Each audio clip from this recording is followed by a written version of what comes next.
Welcome to Sagas and Sass Season 4, brought to you by Geek Saga Entertainment. I'm Tara, along with fellow hosts Nick, Jonathan, and Nami. This episode will cover Stars, Part 4 of Morning Star, the third installment in Pierce Brown's Red Rising saga.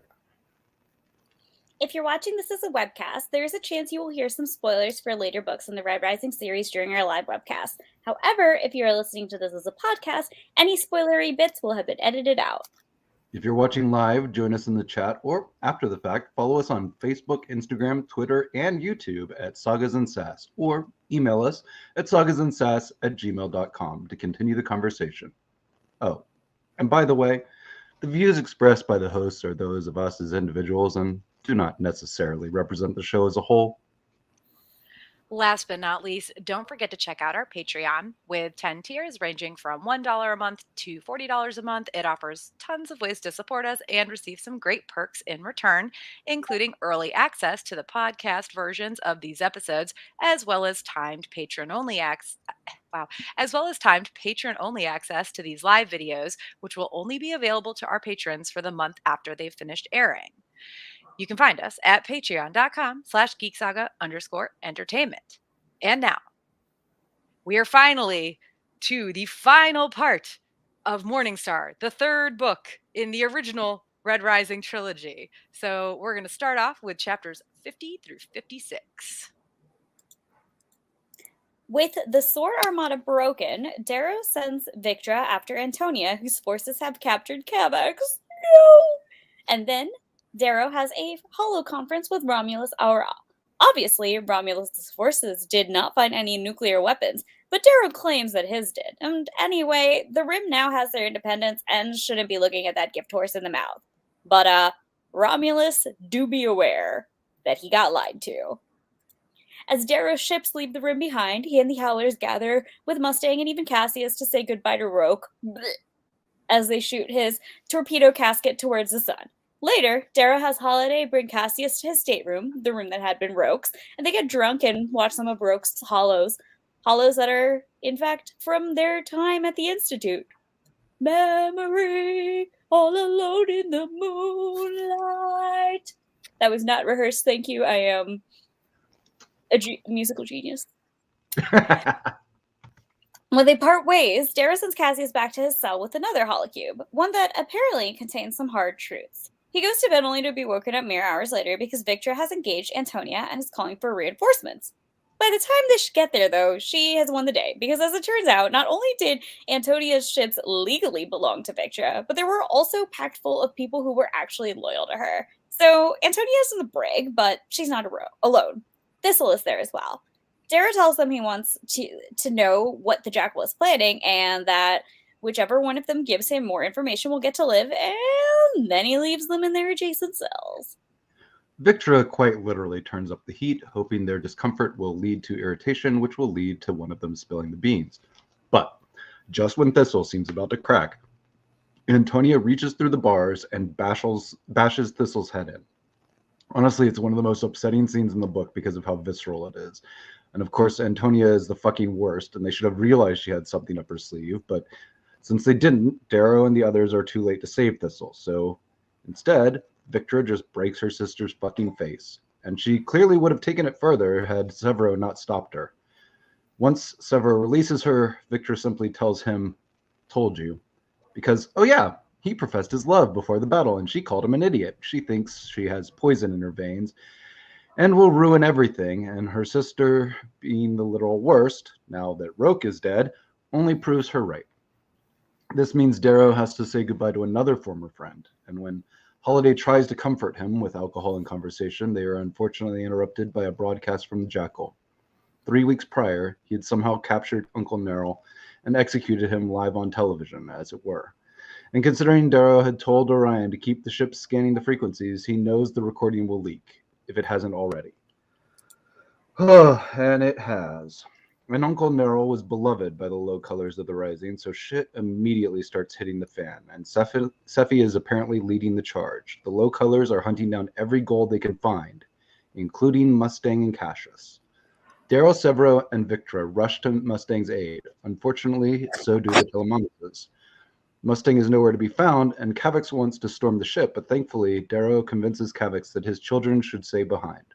During this whole exchange, Severo scampers off to who knows where, and even though it's just Darrow, Victra, and Kavix who show up in the hangar where the low colors have gathered, Darrow immediately knows it was a mistake to bring any other Golds with him. 7 of their kind have already been scalped and hanged, and Cassius, while still alive, has been beaten bloody and is clearly about to suffer the same fate. Sephi isn't convinced by Darrow's attempts to defuse the situation, but then Severo appears to claim Cassius for himself. After all, Cassius did kill Severo's father, and what do they do to murderers? Why, hang them, of course. So Severo pushes Cassius from the walkway to hang, but then Severo confesses that he too is a murderer of, a whole lot of obsidians and golds and grays while they were fighting war, but that's neither here nor there, I guess.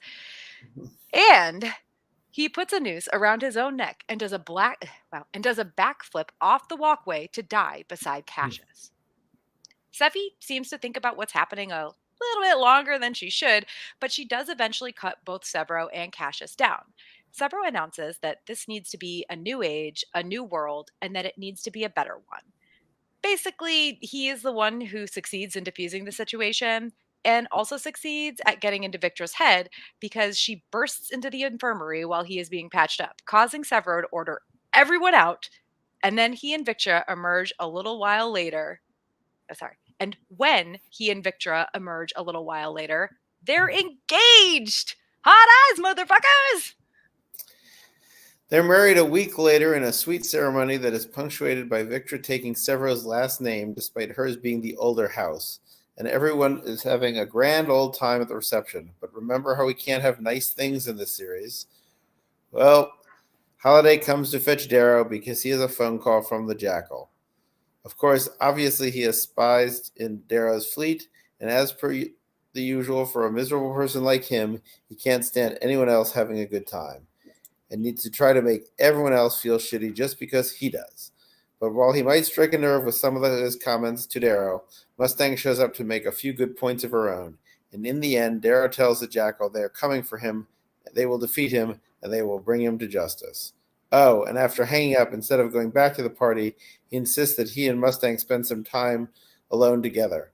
Bow chicka wow wow. So matter of fact with the bow chicka wow wow. Wow, chicka wow wow. That is a phrase I have not heard since I probably was in high school. I think that also might be like the most deadpan delivery of a bow chicka wow wow I ever thought I would hear in my life. Yeah. And thank you for that blessing. Jonathan gets the award. So Lol's at Romulus telling Darrow to fuck off and clearly not believing that he found nukes.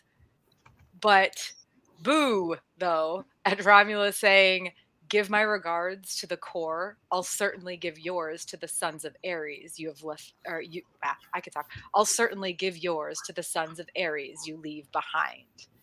Ugh. I can't even be mad at him, really, when it comes down to it, because unlike my most hated character, who, since I've been gone all this book, y'all haven't heard me wax poetic about how much I hate the poet. A lot of that one right now. Thank you. But Romulus never pretended that he cared about the low colors, and frankly, him rubbing that in his face after Darrow clearly lies to him to get what Darrow wants, it tracks. If I was the man, I would have done the same. Actually, no, if I was the man, I probably would have been a lot more violent and mad, but extraordinary restraint for Romulus, I would say, honestly. I mean, he is a very restrained person, so there's that. Am I the only one who thinks that Darrow played this stupidly with Romulus? I think he did what he had to do. Yeah. I don't like it. Did he? I don't like any of it. Did he have to destroy the base? Did he have to piss the rim off? I mean, I view it as, yes, Romulus didn't love the low colors, but he wasn't as bad as the others, and he was a total man of his word, and I just don't think... So Romulus didn't catch that Darrow is the one who blew up the No, I think Romulus he- does not do I that. think he The did. only thing Romulus is pissed about, the only thing Romulus is pissed about is the fact that there were no nukes, which is how Darrow got him to get involved in this fight in the first place. So yes, I Mhm. absolutely think Darrow did exactly what he needed to do by lying about the nukes in order to get Romulus involved. Now, whether or not Darrow did during the battle was ethical or not is a different conversation that we can have. Absolutely. But as far Well, as I did think the Darrow two do go what he hand in needed to do hand, to get actually. Romulus involved? Yes, 100%. I mean, I don't think he had to lie about the nukes. I think he He did, did. though. Yeah, he Roke did. Actually, he Roke did. was going to get it. There was very Romulus's specifically language about that. yeah, I there was a know very that's how he got Romulus to fight for him and not fight for the poet. But there was real evidence. I mean, this is like how we use a real life allegory. This is sort of like claiming there are weapons of mass destruction, and there aren't any. no, but again, But in let's this be particular really case, there were, and they are stolen just by a different person, right? yeah, I mean, let's be very, very they clear. could have come up, they could have said, "Oh, look, we got fooled too. We thought that they had him. It turns out the jackal has him." I mean, I don't think he knows But again, yet how that does the that jackal serve has him, them? but That's adding more possibility of Romulus still siding with Roke and them also giving up the information. no. I'm not talking about then. I'm talking about now. I'm talking about once Roke has been defeated, and you have. Oh, I mean, I understand where you're coming from, but I think the problem is the rim is all about honor. So even if Darrow tried to fib his way out of it instead of lie his way out of it, meaning even if Darrow was I like, don't even think. "Oh no, I don't even I think it's didn't." Hold on. Even if Darrow's like, "Oh, I know they didn't find," or sorry, even if Darrow's like, "No, we didn't find nukes," but like, so gosh, where are they? I feel like in that case he would possibly be bringing destruction down because like yeah the docks are destroyed but Romulus still has ships and people and they're still Darrow is still in the rim and needs to collect his own ships and people, some of whom are the ships are floating around like without proper engines and stuff like that. I feel like Darrow did what he had to do by telling Romulus that Roke had the nukes, and I felt like he didn't really have much of a choice by telling him, "Oh yeah, we found the nukes," because if he had tried to pull off a fib, then there's like too much leeway there for the people from the rim to be like, "Honor is everything. We're going to attack you now." I just well, I think more than that, the bigger problem was this, right? He had clearly been caught in a lie. Like at this point, no matter how it plays out with Romulus, Romulus knows that Darrow has lied. And for the Rim, where honor is anything, even if Darrow tells the truth now, Darrow has still lied. Darrow's honor is still forfeit. Therefore, Darrow is still the enemy now. And I think that is based off of Darrow's knowledge of the Rim and the golds around him telling him about the Rim's values. I think that's why at this point he didn't bother saying, "No, we didn't found the nukes. We found intelligence that another person had stolen them. It's the Jackal. Take this." And yes, while I agree that could have been a move, at this point to Darrow, he's already lost Romulus. And what does it matter? What does it matter if he tells him the truth that the Jackal has the nukes? What does it matter that he pretends he found the nukes? Romulus knows he lied in the first place, and to Romulus, the end result is the same. Darrow lied to me, therefore Darrow no longer trusted. Like, this wasn't salvageable for Darrow once Romulus knew there was a lie. yeah, exactly. That's Now, what I think. I mean, I wish it could have been solved without him initially having to rely to Romulus. I wish saying that the Jackal had the nukes was like enough of a deterrent for Romulus, but Romulus also doesn't know the Jackal and doesn't know the shit he'd been pulling, so that also wasn't an option. That said, though, Darrow destroying the Ganymede ports strategically the right thing, but that was so fucked. That was so fucked.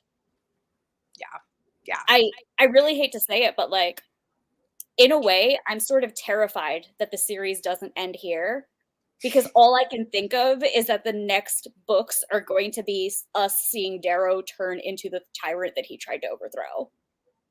And I'm just very terrified of that, because he's already kind of he's shown the ability to have that without people he cares about behind him, and like sort of maintaining him and keeping him on course. And I worry. But that's for next podcast. Yeah, that's for everything better. That's for future Sagas and Sass hosts to worry about. So now we got a little off track here, but we're gonna get to next. We're gonna go into Roke's burial, which sigh. Like, okay, Darrow cared about Roke for whatever reason. Fine, he gives Roke the burial he would have wanted.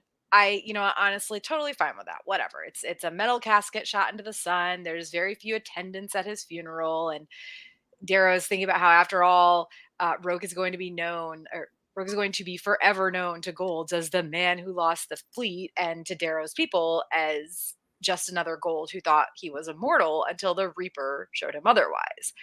So obviously the funeral is small. It sounds like just Darrow, Mustang, Severo, and the Gold Howlers were in attendance. Oh, and Cassius, because of course, like, Darrow got to be nice to Cassius and let Cassius come to his buddy's funeral. In a way, that might have been Darrow's smartest move of the entire series. Can't believe I'm saying that, but so Darrow thinks it's a lonely thing carrying the body of someone dead and loved. Like a vase will never again hold flowers. I wish he believed as firmly in the afterlife as I once did, as Ragnar did. I'm not sure when I lost my faith. I don't think it's something that just happens. Maybe I've been worn down bit by bit, pretending to believe in the veil because it's easier than the alternative. I wish Roke would have thought he was going to a better world, but he died believing only in gold, and anything that believes only in itself cannot go happily into the night. Dang. It's a good quote. I hate Roke, but in the end, Darrow does nail it, in that Roke only believed in gold, and anything that only believes in itself cannot go happily. Cheers to that, bud. Yeah. Morning cheers to that. Can I cheers at a funeral? It's Roke's funeral, so yes. Cheers. Also, I've definitely got a bonus episode where it's just me and Nick like screaming about how much we hate Roke. I think that would be good content. And every time we mention one of Roke's qualities that made him like a not all men rich white boy, we would take a shot and we would end up just like on the floor wasted. Oh my god! Nami and I die on cam. there would need to be like a moderator for that, just to make sure you don't die.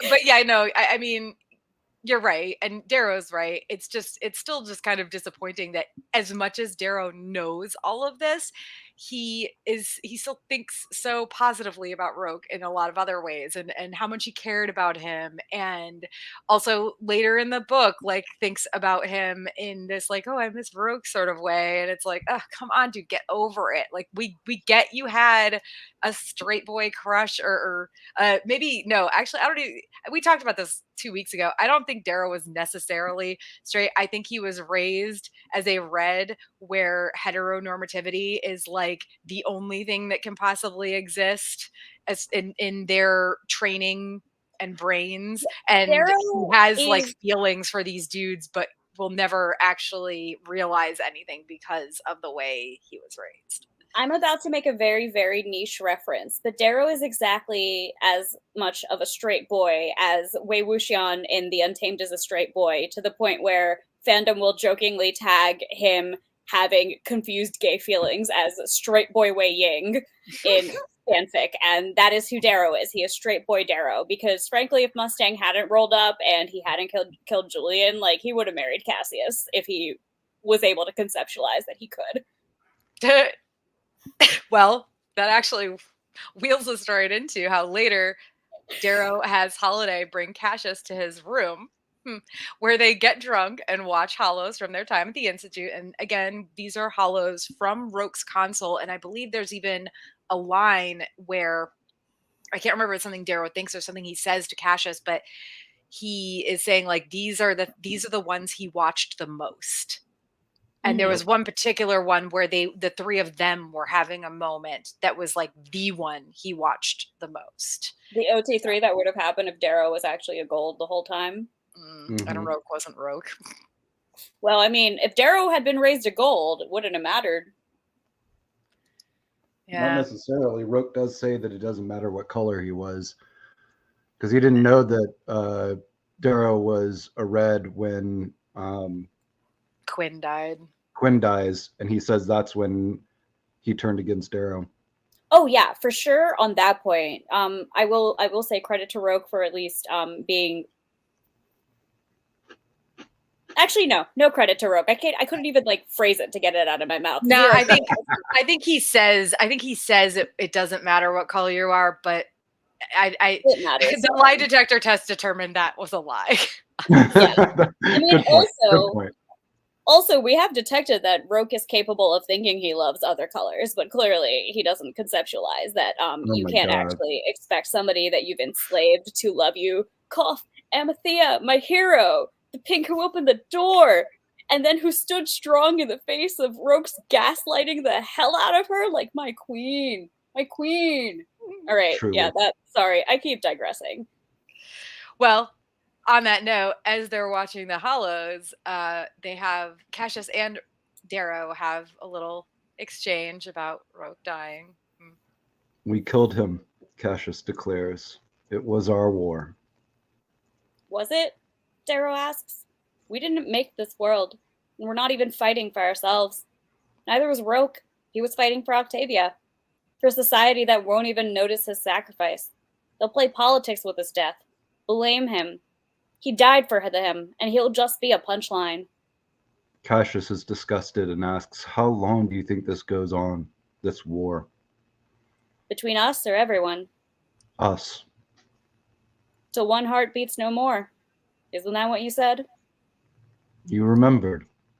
And everyone? Until there are no colors. Now, would things have gone differently if Darrow hadn't been paired with Julian, though?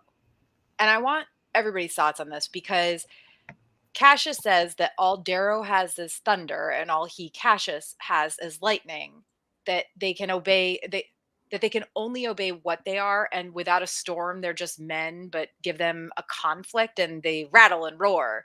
And Darrow doesn't think that's true, them being stuck being one thing or another. But like, so this is kind of where we go back to, okay, so if Darrow hadn't killed Julian, then Cassius wouldn't have started the blood feud with him. Things would have gone differently at the Institute, but Darrow still would have been a red.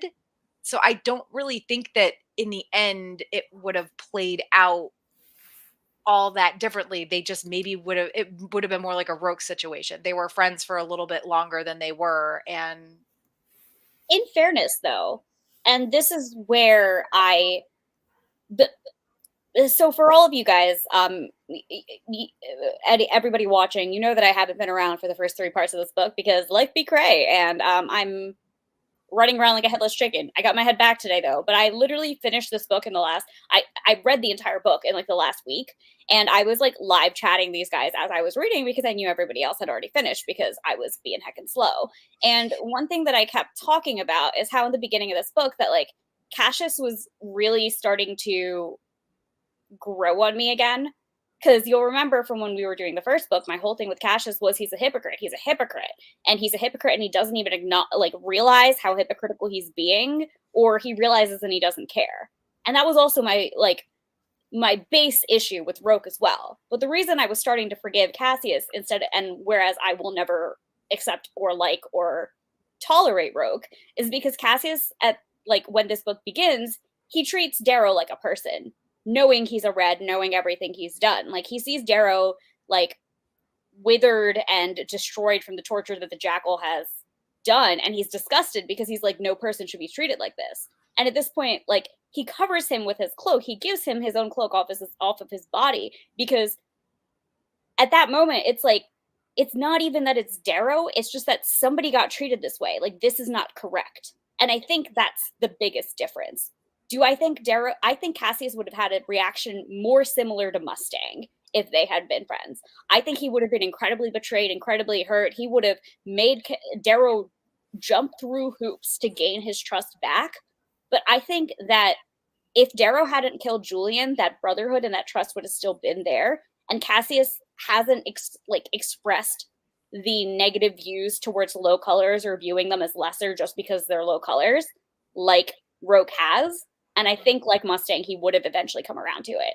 Probably would have taken him a heck of a lot of time. But I think ultimately he would have come to the same conclusion, which is supporting Darrow, and their friendship would have also helped that if he found out that way. Versus, I think in this case, the real reason you see his humanity come out in the end is because, seeing somebody tortured and being like, that's a whole ass person, that's not okay. I think that was like his trigger this time. And I think if they had remained friends, his trigger would have been, I know this person as a person, so how could I consider people that are also like him not people? And I think that's how he would have come around. Side note, I can't believe I didn't ever think of this when we were talking about part 1 of this book back in January, but Cassius drapes Darrow with his cloak, the cloak of protection, like in Song of Ice and Fire. That's a marriage, right? A marriage ceremony, like a marriage cloak in the Song of Ice and Fire, and they're husbands now. Oh, shit. No, I'm going to have to switch computers because I'm on a computer that's doing an automatic update. So yay. That's fine. I got 4 minutes to try to get on a different machine. I will say, though, Jonathan, the timing of that oh shit was like... Yeah, I'm deleting the rest of that and just leaving the oh shit into the podcast version. That's what everything's done. No one needs to know it was real life concerns. They can just have that blessed moment of Jonathan being like, y'all are like this. Well, so anyway, the night ends with Cassius saying that he's tired of this war. So am I, Darrow admits. And if I could bring Julian back to you, I would. But this war is for him, or men like him, the decent. It's for the quiet and the gentle who know how the world should be, but can't shout louder than the bastards. Aren't you afraid you're going to break everything and then not be able to put it back together? Yes. That's why I have Mustang. Cassius chuckles and says, I wish it was easier to hate you. Well, that's a toast if we've ever heard one. Cheers. I wish it was easier to hate you. Oh, man. Not saying that I fully asked my dad to get me wine just so I could toast that. I mean, what? I did. He poured himself a little glass. It was just this big. He literally got himself a shot glass of wine. Victra calls for aid. Oh, wait. And then she takes it back, like the moment they arrive, because it turns out the people on her family ships were still loyal to her, not Antonia, that bitch.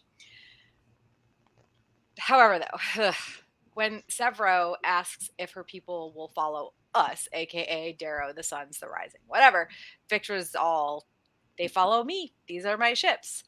And Mustang asks if Victra is still going to come to the core, and Victra just says, I'm not good with commitment. And Severo's all just like, I would like to take this moment to give a shout out to fellow bitches who are not good at commitment, cough myself, cough, and the very clear self-sabotage that I could do, that I could see Victra doing with herself and Severo right here. I was like, sweetheart, like, you're in it deep, aren't you? Like, you got hella feels for this like smelly wolf boy, and you're just trying to sabotage yourself, aren't you? So he can't hurt you first. I see you, babe. Maybe don't do that with war, though, sweetheart, honey, sweetie. I love Victra's babe. Yeah, I love how Severo's just like stomping around, like. you know? He's just so grumpy. And I think the worst part about all of this is that, as I have said before, Severo is my little meow meow, as the children say. And I do know that if Severo ever knew that anybody was like, "Oh, Chevro," feelings at him, he would immediately eviscerate them. Yeah. Well, he's my little meow meow. I don't know. He seems very affectionate with Victra, so he would allow it from like maybe one specific person or some like a very few specific people, but Darrow, his boyfriend, and any future kids him and Victra have together. Maybe Mustang on a good day if he's drunk. Yeah. So Antonia is already their prisoner at this point, but as we said in the summary, she's not alone. Thistle is with her, former Howler who helped betray Darrow at the Triumph, which ugh. Darrow says they have an hour to give him intel, and is about to walk away when Thistle calls out, "Tell Severo I'm sorry, Darrow, please." He walks back to her and notes, "You dyed your hair." Antonia purrs. Ugh. Little Bronzy just wanted to fit in. Don't blame the runt. Unrealistic expectations. Thistle swears, "I'm sorry, Darrow. I didn't know it would go so far. I couldn't have." Yes, you did, Darrow insists. You're not an idiot, and don't be pathetic and claim to be one. I understand how you could do it to me, but Severo was supposed to be there. So were the Howlers. How could you do that to them? To him. I mixed that up. How could you do that to him? To them? She has no answer, so Darrow concludes. We liked you the way you were. I feel like I've been given a gift by getting to read all the Darrow quotes this time, but like, damn, that one, I read it and like, I wept. Like, I wept for Thistle.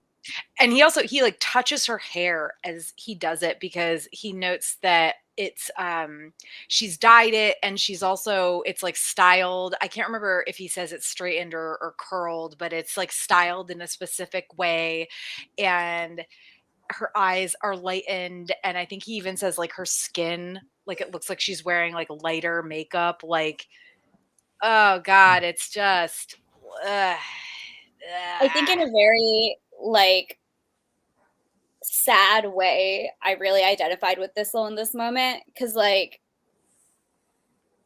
growing up as like the only brown kid in my town with curly hair, and growing up in the early 2000s when it was like no body hair, pin straight eyebrows, and pin straight like pin straight hair, I clearly had very curly hair and I had a heckin' unibrow when I was a kid. So like, it's just like I get it so much, like changing yourself to want to fit in, and like my heart weeps for her because like I think about friendships that I had when I was like in high school or in college, and I still thought they were inadequate because they were still with the outcasts, and at that point I still would have like dropped my whole personality to be like in with the cool crowd, and like on a very violent and not equal level has done the same thing, and like I really wept for her like in that moment. Like I understood her too well and I hated it. Also, Nami, your face is frozen. There it goes. Now you're back. Okay. No. Okay, I'm back. Yeah. You guys had all frozen and I was confused. No, I mean I get it.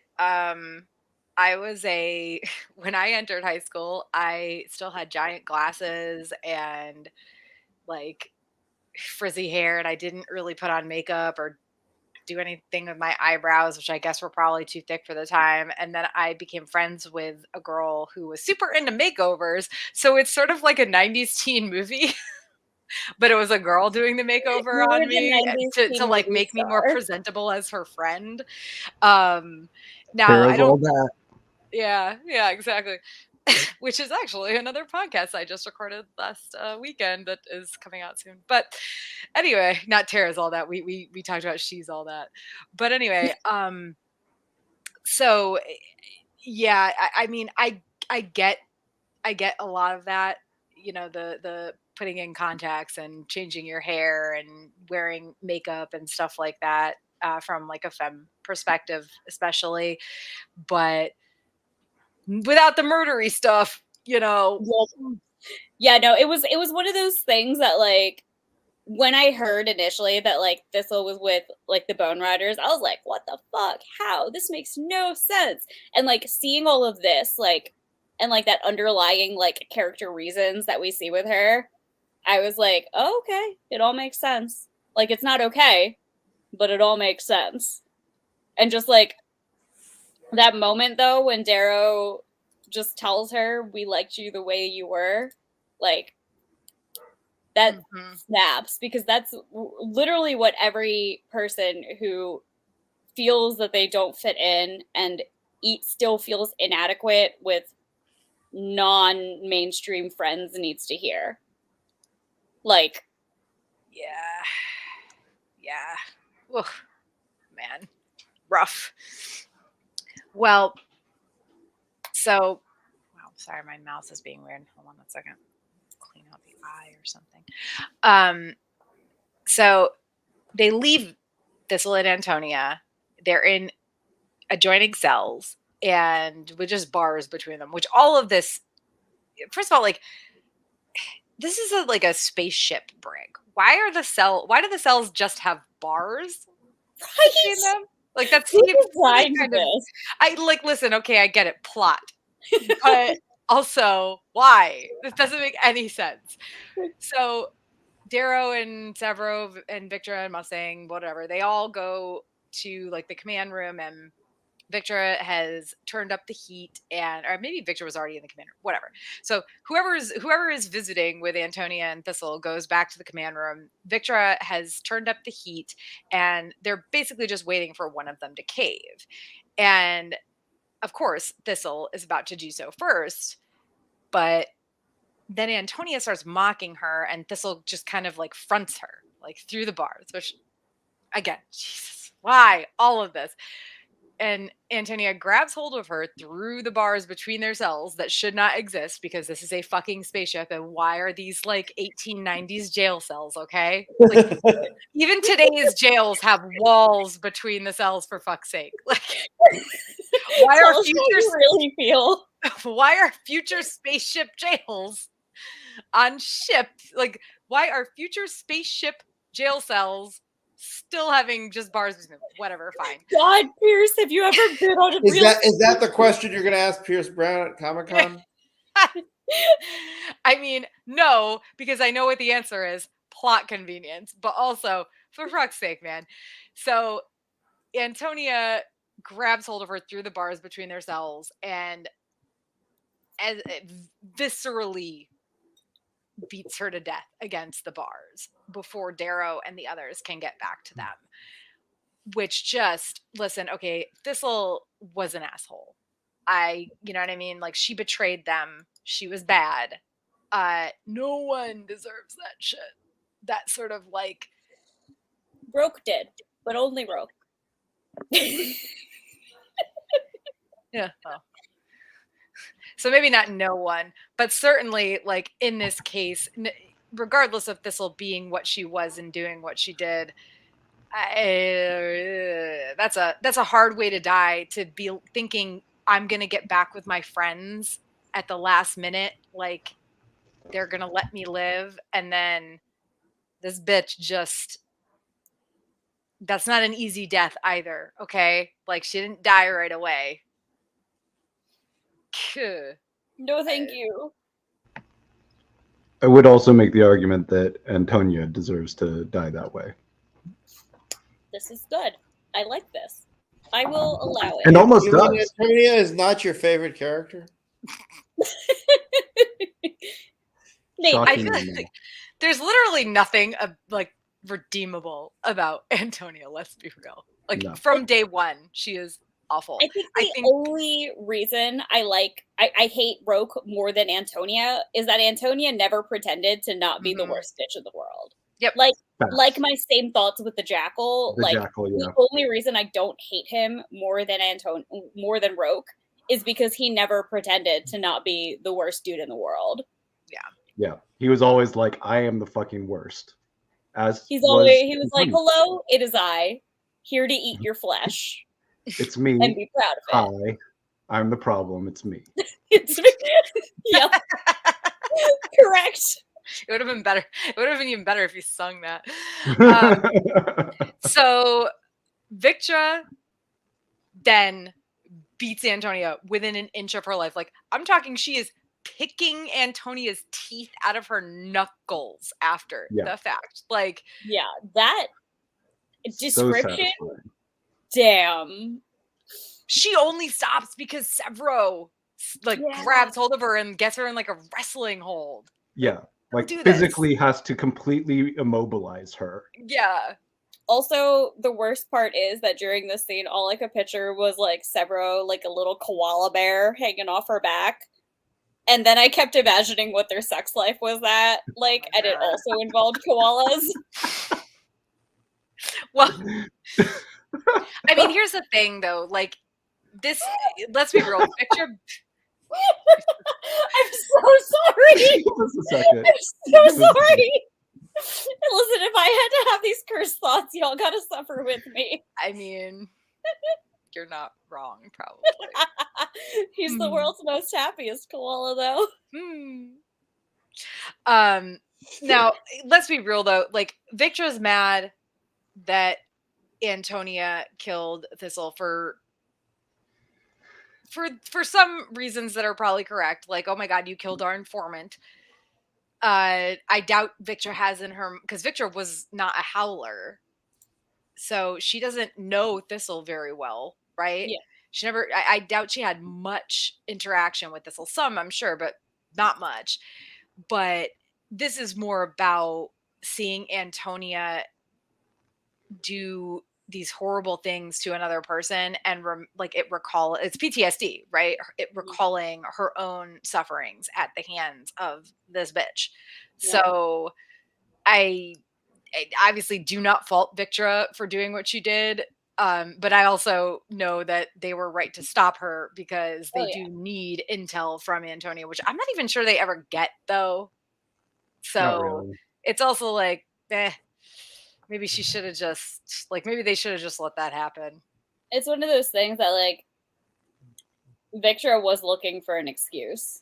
Mm-hmm. And not only did she fully get one, she also got one that was so upsetting that nobody can blame her for that. Yeah. Especially knowing that Antonia is not going to break anyway. And also, like, in the almost immediate wake of this, the deaths keep piling up because the jackal got a hold of Uncle Nero somehow. We never find out how. Like, I don't mind saying that. I know it's, like, in a way a little bit skipping ahead, but we never find out how the heck he got a hold of Uncle Nero, and he executes him on live television. Him in a mission. Yeah, but we never find out anything about why Uncle Nero was anywhere where the jackal get a hold of him. But he executes him on, live television. I'm putting this in quotes because it's not really like he did it live, but the rising ships are still like several weeks out, so they get this broadcast late, right? So it's not live for them. It's already been done, happened 3 weeks ago. But yeah, shit hits the fan because Neril was a favorite of the low colors, and Darrow and Victra and Severo are still on Victra's ship. I think it's called the Pandora, dealing with this stuff. And I think I mentioned earlier, I think I said Mustang, but no, Mustang was not on that ship. She's still back with the fleet. She's still on the Morning Star, and Sephi is leading the movement on the Morning Star to go after the golds, which they find out from Mustang because she is there. And let's be real, Darrow should have showed up to this situation alone, but he brought Victra and Severo with him, which, okay, fine. I get that. But also, maybe you should have left them behind. Maybe you should have told them to stay on the ship that you took. I don't know. Regardless, the Telemonases also arrive to help Mustang because they're like, we don't work for you, Darrow. We work for, we obey Virginia. And really, it's just, she's their family. She's their daughter. It's Like family. she's Kavix's daughter. She's Daxo and Thraxa, and I think there's other kids that are there, but they aren't named. She's their sister, So they're like, whatever, dude, we're showing up to help Mustang. But thankfully, Darrow is at least able to convince Kavix that his children should stay with the ships, not go with them. So it's only a party of 4 golds that go into this other hangar where there's like 25,000 people who are crammed into this hangar that's meant for 10,000, and Seffi is like holding court. Now, first, Hold on a second. Can we speak about the fact that there's a hangar that's designed for 10,000 people? Exactly. A hangar shouldn't be designed for any people. It's a hangar. It's like a Star Wars hangar, man. Yeah, but it's where they line up the stormtroopers. People. But that also folds into, first, these numbers feel way too high. Like the armies in Song of Ice and Fire, where they're like, Tywin had 50,000 people in his army, and it's like, did you know? Did he know? That seems like way too many people. Well, this is no, obnoxious. But it's like any. Well, I didn't think the armies in Ice and Fire were that unrealistic compared to historical. When they say you have an army of 10,000, you don't have 10,000 fighting men. You have 2,000 fighting men and 8,000 people supporting them. I mean, yes, but they're talking about 25,000 people, and in a hangar. That's not even all of the people on the ship, by the way. So, just whatever. Listen, it's a stupid gripe, and I feel like this is a problem with sci-fi and fantasy novels. Not all the time, but a lot of the time, where they are like, let's just throw a gigantic number in there and no one will ever question it, even though it kind of is unnecessary and doesn't make any sense. Now, that said, despite these numbers feeling way too high, there's a whole bunch of other shit going on. Basically, a bunch of golds have already been scalped and hung, and Cassius has already been mutilated. And so, yikes. Darrow thinks, I shouldn't have brought the golds with me. There's a moment in life where you're walking ahead so intent on your task that you forget to look down until you feel knee-deep in quicksand. I'm right there now, surrounded by an unpredictable mob, looking up at the woman with the blood of Aaliyah Snow Sparrow running through her veins. Yeah, Aaliyah Snow Sparrow was bad. It's like real bad. Like Seffi, this is something that had come up before when I can't remember who it was. I can't remember if it was Mustang or one of the Telemonases was like, Seffi is not her brother.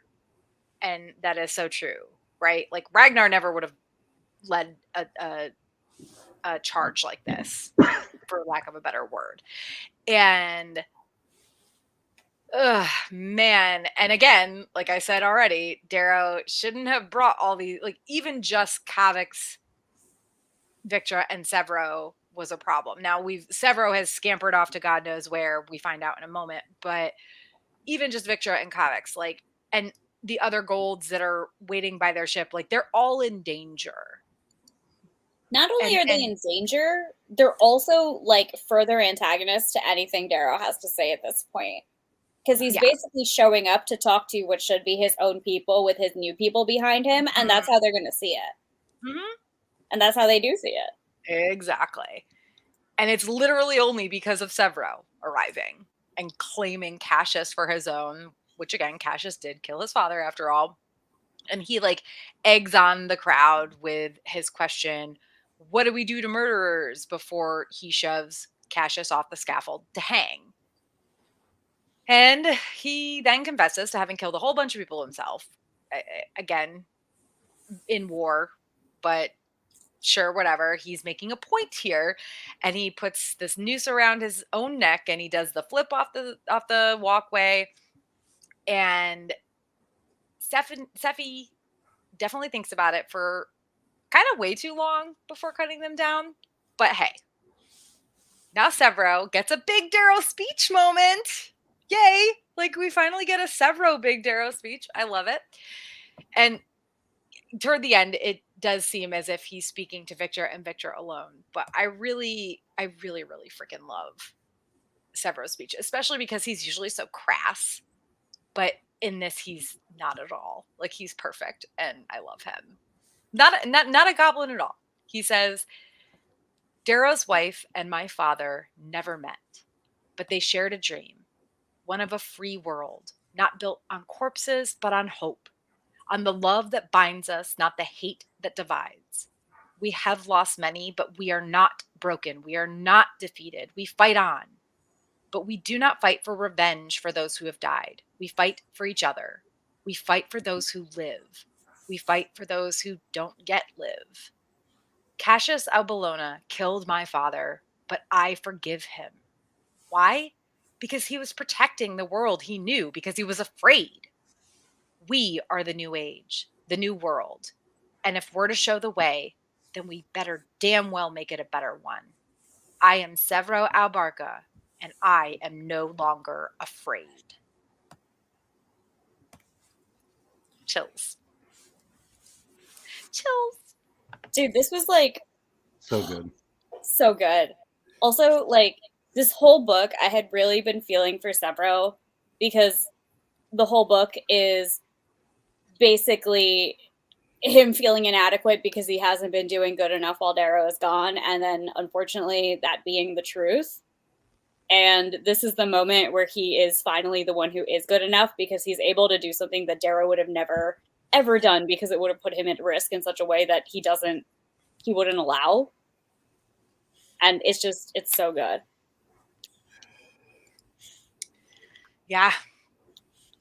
Like, I don't even know that there's anything else to say about that, because the aftermath of this riot, after it breaks up, or I guess this riot, or whatever you want to call it, after it breaks up, is pretty lit too, because Darrow, Severo, and Mustang are chatting in the infirmary where Severo and Cassius are being fixed up, and they realize that Seppi now speaks for all the Obsidian, which Mustang notes as impressive, because that was never supposed to happen, by the way. They were supposed to be a tribal people that was constantly fighting with each other.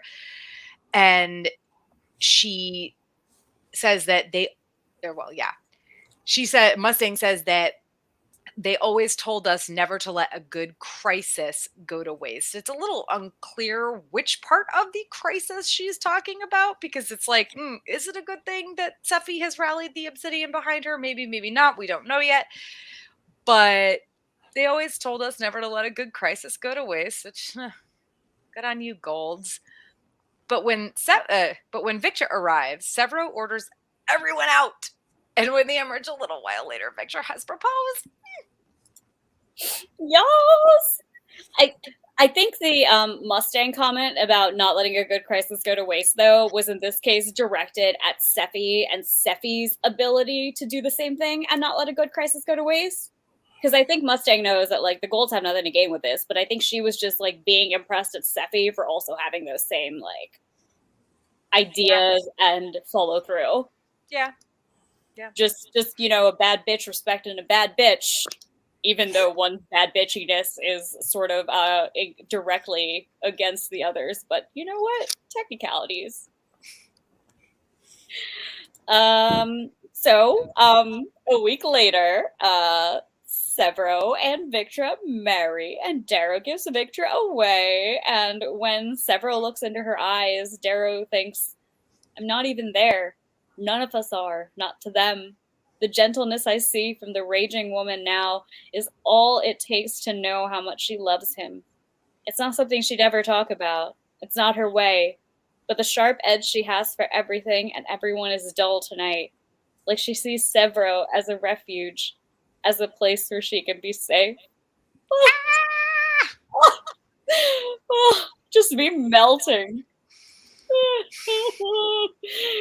I love them. I love them, and I love how when they get to, I love how Mickey is doing the ceremony. Like, and Daryl's like, oh, he went from, slaver to slave to full like member of the Rising to wedding officiant. What a journey, y'all. But it's super cute Growth. and yeah, exactly. Like what a journey. And it's super cute and I love how Victra takes Sevro's name. I think that's something that's important to point out because A she's woman kind of taking a man's name? It's not that shocking. like, well, not in real life, I suppose, though it's far less common nowadays. Nami, you're muted. I don't know if you're supposed to be muted, but you are. I was not supposed to be muted. I was saying we got different rules in fantasy life. Well, I mean, nowadays it's not as common at all, for sure. But in this world, it doesn't matter. Like it is based on whose family is the oldest, at least in gold culture, right? So in this case, it should have been Sevro taking her name, but Victor's like, I don't really give a shit about my name. I don't give a shit about my family. They're pretty terrible people. I'm taking your name instead. Yeah, it's like both levels of like that, and also like I would say that like about 10 years ago it would be the equivalent of like a man and a woman getting married and the man choosing to change his last name to match his wife's. Like it's like that level of like paradigm change. Victor changed the paradigm nominally, minimally. Victor changed like 0.001. She gave up her name. She didn't give up her inheritance. Right. Well, Right. but that's the thing though. She has Money. her family is older, it's richer, but it's the older thing I think that is pointed out. So it would be like let's say like a second generation immigrant man marrying a woman from the US whose family goes back to the Mayflower, and I'm using the opposite genders only because we know that it's still more common for a woman to take a man's name. But but then they get together and it should be her taking whatever. I was going somewhere with that and then I lost it. I can't wait to edit that part out of the podcast. E for effort. E for effort. I was going somewhere and then my brain just like plopped like down into my neck or something. It's like somebody who had a noble like ancestry to like British royalty, and that was shown in their last name, deciding that they didn't want that and they were going to take their spouse's name of Miller. It's Harry taking Meghan's last name. Or Farmer.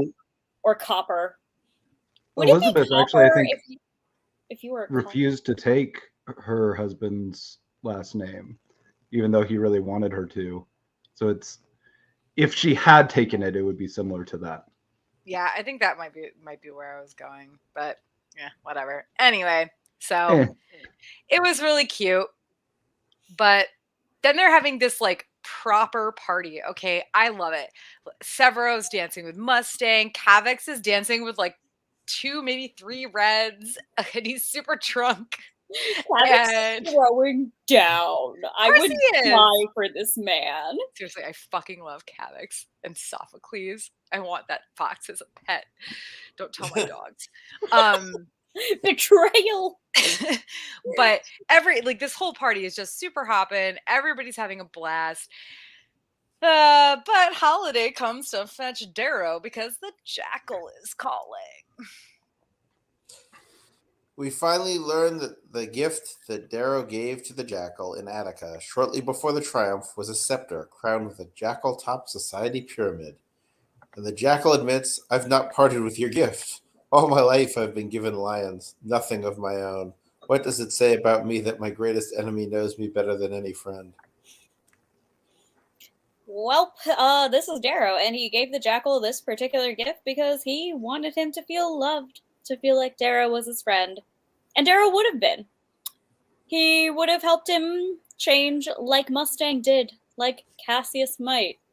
God damn it, Darrow. Gotta stop believing in people, bud. The jackal tells Dara, I know you lost yourself among us. You yearn to be gold. I saw it in your eyes at the Institute. I saw that fever on Luna when I proposed that we should rule. I saw it when you rode that triumphal chariot up the steps of the Citadel. It's the hunger that makes us forever alone.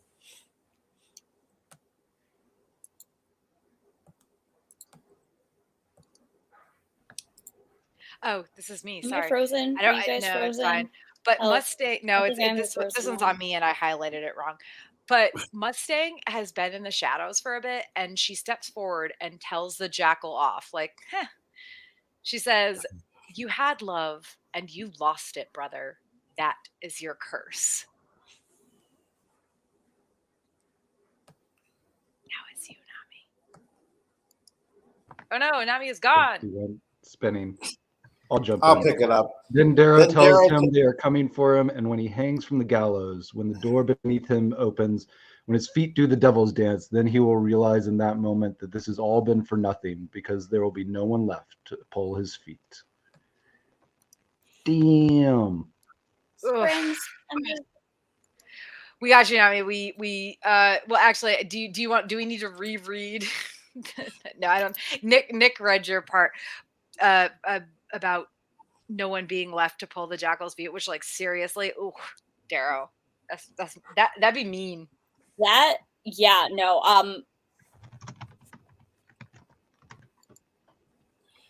It's mean, but deserved, but mean. Is she frozen again? Oh, there you go. You keep freezing, Nami. What's up?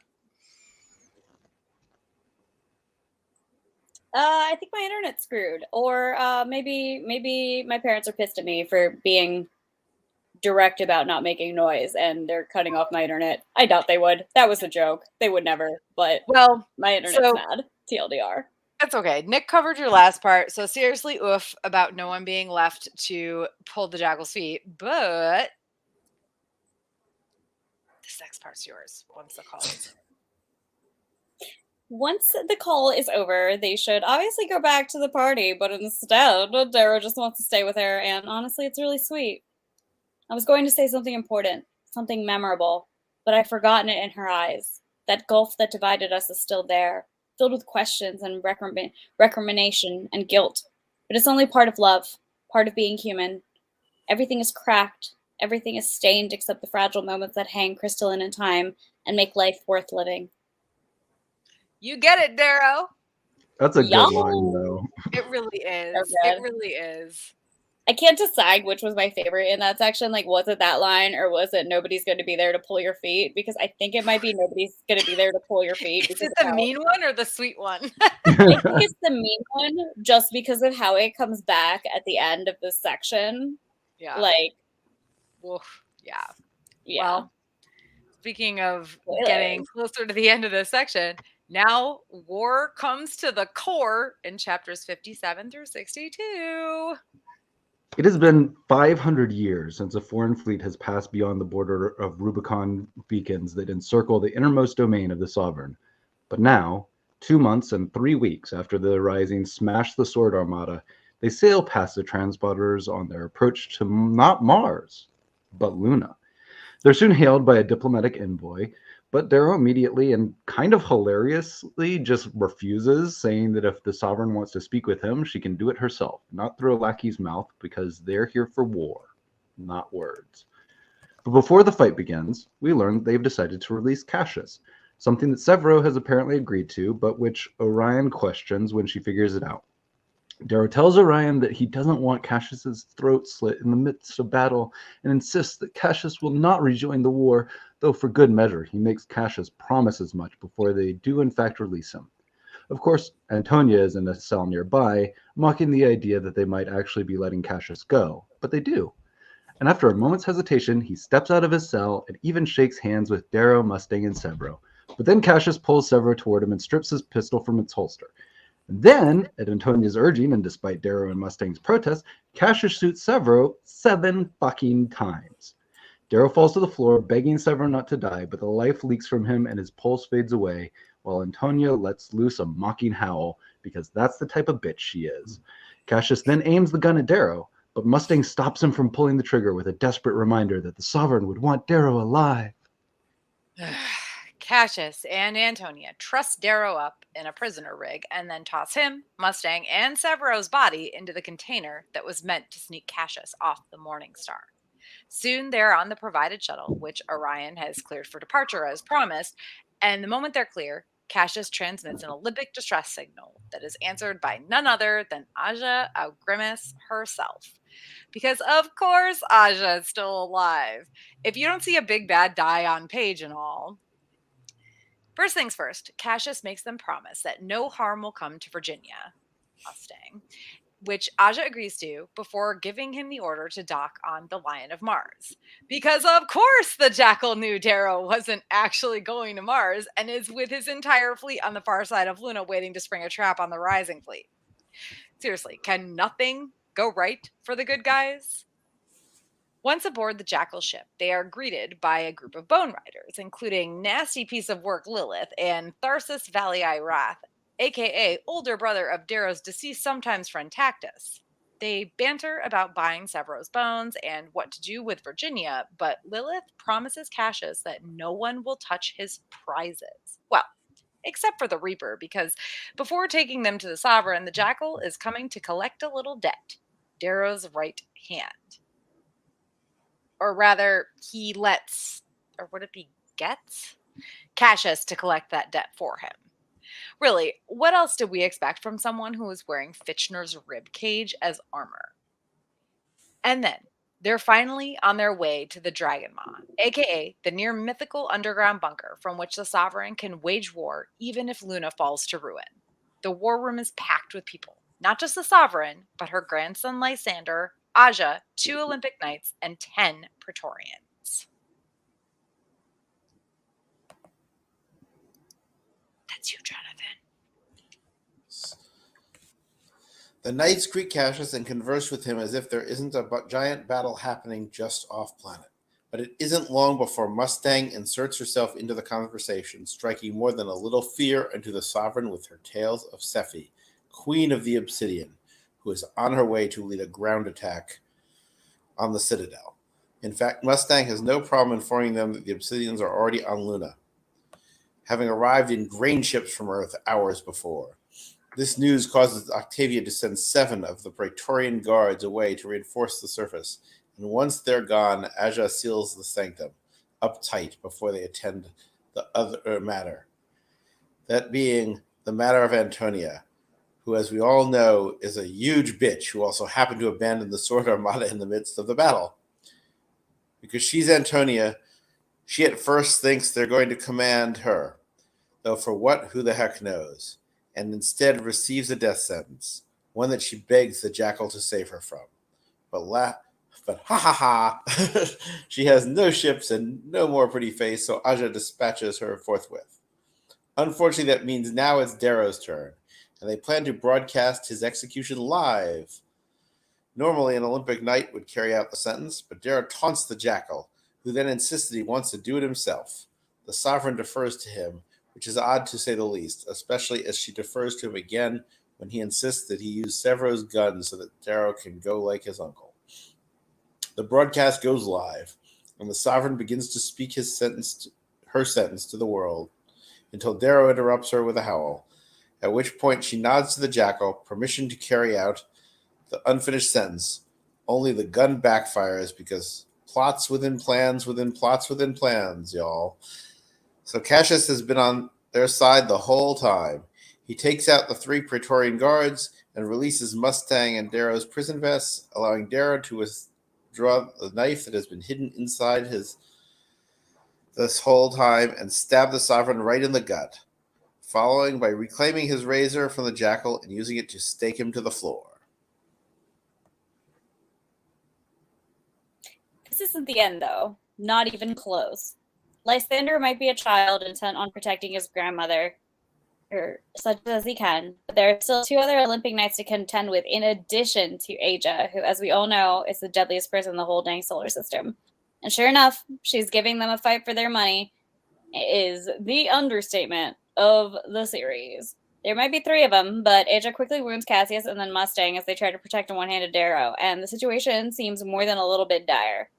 Until Cassius tosses Darrow a syringe, which he plunges into his best friend Severo's chest. And Severo, like, he punches it into dead Severo's chest through the combat vest, which is made of carved flesh, and he shoots him up with a fuck ton of snakebite and waking him up from his death that was totally fake this whole time? Guys? What? Not only that, but he springs up, and because he's Severo, he shouts, "I'm gonna kill you, Aja! I'm gonna kill you in your face!" As he scoops up a pulse fist, firing at her, then using his razor to jab her in the back as she spins away from Cassius' attack. And then, with 4 of them coming at her from all sides, because, oh yeah, by the way, they like super killed those other 2 knights in like 3 seconds, because who cares? They finally wear Aja a grimace down, with Severo unceremoniously lopping off her head at the end. All that's left now is Octavia, who is bleeding out on the floor nearby, Lysander still attempting to guard her. He backs off when Mustang orders him to drop his weapon, and Octavia focuses on Cassius and simply asks him, why? Of course, we all know what she's really asking, and it turns out that Cassius, quote-unquote, betrayed her because she played a part in the deaths of his family, in that she cooperated with and kept silent about the Jackal murdering more than 40 members of House Bologna. To the very end, she still insists that she merely did what she had to do to keep the peace, though her very last words are that they must stop Adrias. Darrow is chilled by her passing, her words, her fear, and dread rises in him when the Jackal begins to laugh. So, as it turns out, they changed the paradigm again. Yes. If this was a drinking game, I would be dead. I know, right? Like, right? Like, because, oh yeah, they were on their way to Luna all this time. And because Darrow, they're apparently letting Cassius go simply because he claims he's done with this war. Except, as we said, even after shaking Darrow and Mustang's hands and telling Severo that Fitchner was brave, when Cassius clasps Severo's hand, he straight up shoots him to death, quote unquote. Okay. I'm just going to pause for a second and say that if for some weird reason you are listening to this episode and have not finished Morningstar, stop listening now, which I guess you already fucked up by listening to that summary. But we already did it. Yeah, we already did it. Sorry, guys. Pausing for Rewind effect. time. If you have not finished this book, I really hope you're no longer listening, because all of us here have obviously finished Morningstar. And while we aren't going to jump ahead too much here, yes, we all know Severo is not actually dead. But damn, y'all, the first time you read this, seems like he is, right? So real quick. Me up.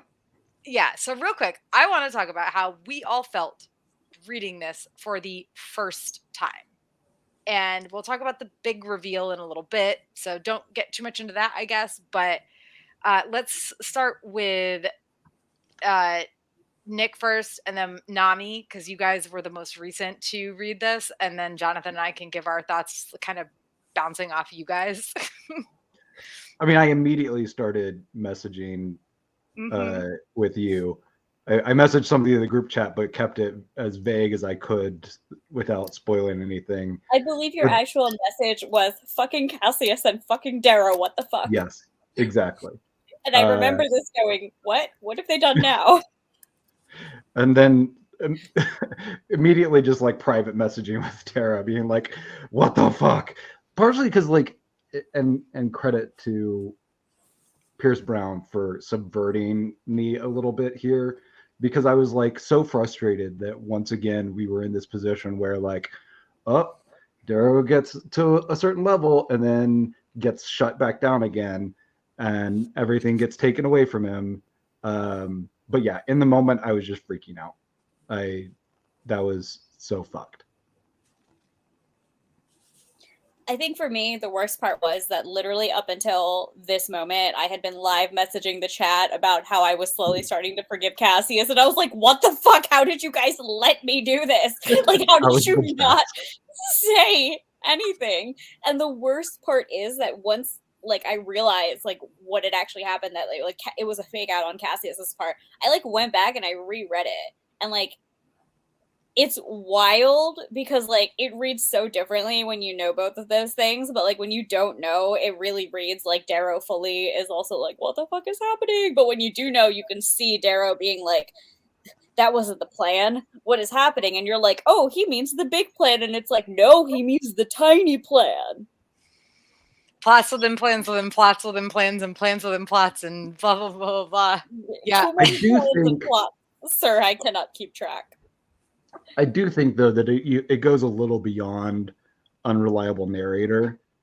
Oh, because absolutely. I think there are things that Darrow would not be having those thoughts or doing those things if he actually had a plan for this. Mm-hmm. And because our only POV is Darrow, I think there is a little bit of issue with the writing in that sequence, that in order to make it believable that Severo is dead in that moment, the writing is not actually consistent with Darrow knowing that Severo is not dead. Yeah. Like no, I completely agree. There's a good point within the writing that Darrow knows, but overall it is written as though Darrow is acting this out for outsiders versus it being his inner monologue at that moment. Exactly. Yep. No, yeah, that's something that. So it is only for himself. Yes. He's getting in character, Nick. He's a method actor. You're right. What was I thinking, Nami? That is my process. Come on, Nick, you're an actor. You should know this. I should know this. Like, I do this every role that I take on. I'm like, I have to be 100% in the moment at all times, even if nobody's watching me. Even if nobody's listening to your inner thoughts. Especially if nobody is listening to your thoughts, just in case Antonia can now mind read. That's true. Yeah, I kind of feel like whoever was the main editor for this, they should have read it, and then they should have read it again, and they should have been like, leave out some of these inner monologue things where he's thinking about Severo being dead, because it is on reread, on one reread, let alone me. I've read this book like 4 or 5 times now. It's completely like, oh, come on. Like, well, I think now that I know he's not dead, come on. I think unfortunately, like, something had to be sacrificed in this moment for it to work narratively. Like, either you could have made it work narratively on a reread, that you could reread it and everything would draw together and you'd be like, yes, this is perfect, he knew. Or it could work on the initial read where you could be like, yes, I am totally fooled. But you could not have both because of the first person perspective of Darrow.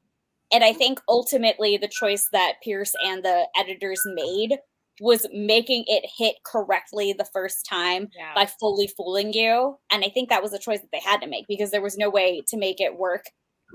Yeah, the only way that it could have worked the other way, which doesn't make sense with how the rest of the book has been written, would have been to make Antonia all of a sudden the point of view character.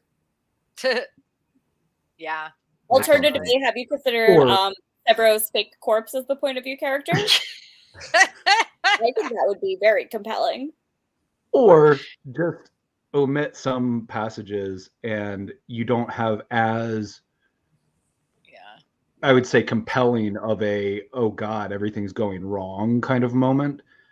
But we have plenty of examples in this book where we don't get every detail. But I think that couldn't have worked here for a very specific reason.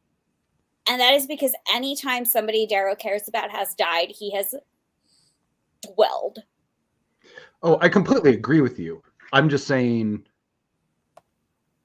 I agree with your, sorry, I should back up. I agree with what you were just saying about you could either sacrifice one or the other, but you have to make a choice. And I think I understand why Pierce did it that way, but it did kind of, after I found out the reveal, I was like laying awake at night going, wait a second, that can't have, like, he would not have had those particular thoughts so there it goes beyond the idea of just an unreliable narrator to he's effectively actively lying either to himself or to what is actually the audience in order to make that happen. And there's a little bit of I still think it was a great moment. I think it's, there's some fantastic writing and storytelling here, but it is a little bit of a cheat, right? In order to be able to pull that off, you have to lie to the audience. Mm-hmm. Yeah. So, and it's not Darrow lying to us, because if it was Darrow lying to us, that would be a different thing. That would be, he's an unreliable narrator, he lied to us. It is written from his POV, and so in order for us to believe that Severo is dead, he has to have thoughts that he would never have if Severo is not dead. I mean, for my part, I can't remember exactly where I was or what time of night I read this back in It was last 2016. Well, yeah, but back for me, like back in 2016 when I first read this book. But I remember being like, fuck, I can't put this down now, right? I was so mad. Maybe not even mad. I don't think I was mad. I was like, because up to this point, I was with you, Nami. Severo, fave character, my goblin, I love him. I can't handle this, and I need to see that they at least get their revenge on Cassius, this asshole, for killing Severo of all people, like my most loyal, beloved friend of Darrow. Also a little bit gross, but that's okay. I love him so much. And later I had friends who I convinced to read the book. One of my friends was like, I'm not reading it anymore. When Severo, quote unquote, died, he was like, I'm done. I'm not reading this anymore. And I was like, can you just please keep reading? But like, how do you say that, without revealing, totally. like, please just keep reading, please. Like, I promise you that I'm not going to say it all turns out right in the end, because that's kind of spoilery, but like, I promise you it's worth finishing the book. And he refused to finish it. I think maybe eventually he did, but like, it was so maddening to be like, no, please just finish the book. And I'm sure that he is not the only person that read this book loving Severo and getting to that point and be like, fuck this shit, throw it against a wall. Well, that's 100% what my reaction in Walking Dead was when they kill Glenn. I was like, all right, I'm fucking done. Well, Glenn dies in the comics, so there's that. I didn't make it that far into The Walking Dead to begin with, but I'm sorry. I must admit, this. I remember when I read it, I said, I was shocked at first, and then I said, no, this has to be a put-up job. And I don't know what. I think the reason I actually felt that way is because, like, literally the night before, I had just watched The Living Daylights, the Timothy Dalton James Bond, where they did exactly the same thing. And I just had this hunch, and I was proven correct.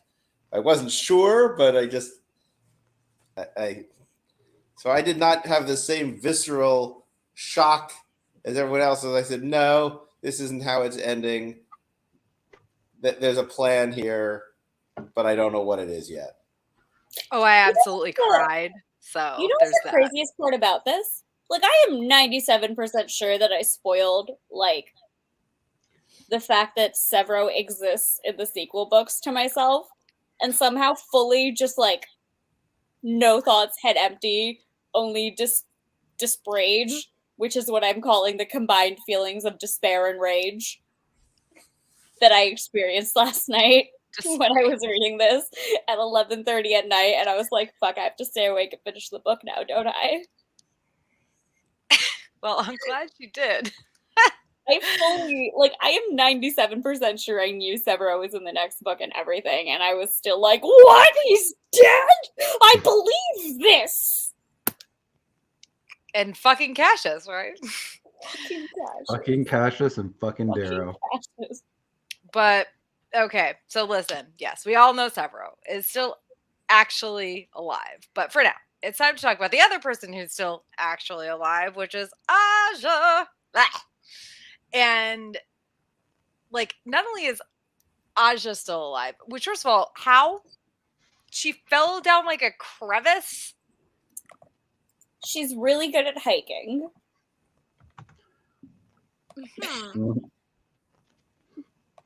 I mean, we knew And I she was love still how alive. even but Darrow yeah, is it's like, of bullshit. course she's still alive, right? Of course she's still alive.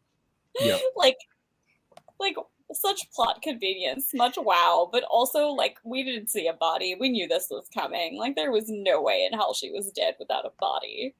Well, and I But even also, think, god damn, she's good at hiking. I really even think though, when she fell down that crevice, Darrow was like, didn't see her die. I betcha she's still alive. So like this wasn't, it was like surprising in like the how the fuck sort of way, but not surprising in that she was alive because again, Yeah. Darrow at that point was like, I didn't see her die, so I bet she escaped somehow. But that's like an extra story I'd like to see. How the fuck did Aja? Pierce, please write this Yeah. novella about how Aja the fuck escaped this crevice that she fell down. Yeah, or at least a graphic novel. I mean, come on. Yeah. Let's go. Now, also, as we know, the Jackal somehow already knew they were on their way to Luna, so he's there too, which sigh. I don't know, man. I like some of this is like, okay, I get that the Jackal supposedly knows Darrow, but also I feel like there should have been some sort of like additional explanation as to how he knew because Ooh, I maybe don't we'll know. get a novel that's like, you know how Steffi Meyer wrote the God. Twilight book from Edward's perspective? Maybe we'll get this from the Jackal's perspective. I would actually really enjoy that. But also at the same time, I don't know how anybody could realistically write from the POV of somebody that unhinged Mhm. without me also being very concerned for the writer's state of mind. 100. Trying to think of who has had. I mean, I'm trying to think of other authors who have read from really unhinged. I guess Dexter is the closest, I think. But even then, though, like he's not the way that Yeah. the Jackal is. Yeah, no.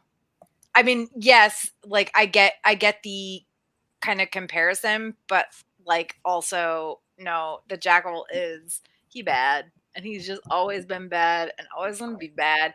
Like he is literally wearing Fitchner's rib cage as armor and he like carved the story of Fitchner's death and the triumph into the ribs. What the fuck, man? Like I mean, this like is some aesthetic nth gold, level shit. right? Like, gotta give credit where it's due. Holy shit, bringing that just elite goth vibe, but A also bitch knows fashion. God, he's so awful. And He's Cassius, the Lord of Bones. What are you talking about? Cassius, yeah, well, yeah, the Lord of Bone, fucking, what's his name? What's his name? From Rattleshirt. Rattleshirt, yeah, he's fucking Rattleshirt over here. But they don't rattle because they have gold technology and art and shit, and they've like, whatever. Anyway, Cassius wants Mustang spared, but also totally cuts off Darrow's hand when the Jackal tells him to, and all I have to say is, no, not the hand, not his Helldiver hand. Help! I I'm can't. sorry. I can't. For anybody who's listening to this who has never seen Shrek, how have you not seen Shrek? Also, Your homework assignment is now to watch Shrek, so you Yes. understand that reference. Was that the first Shrek or the second or third Shrek? is the first one. The first one where the one. gingerbread man is being tortured and they're like they're not my they're torturing him and no, not my buttons, not my gumdrop buttons. But like Darrow's Helldiver hand.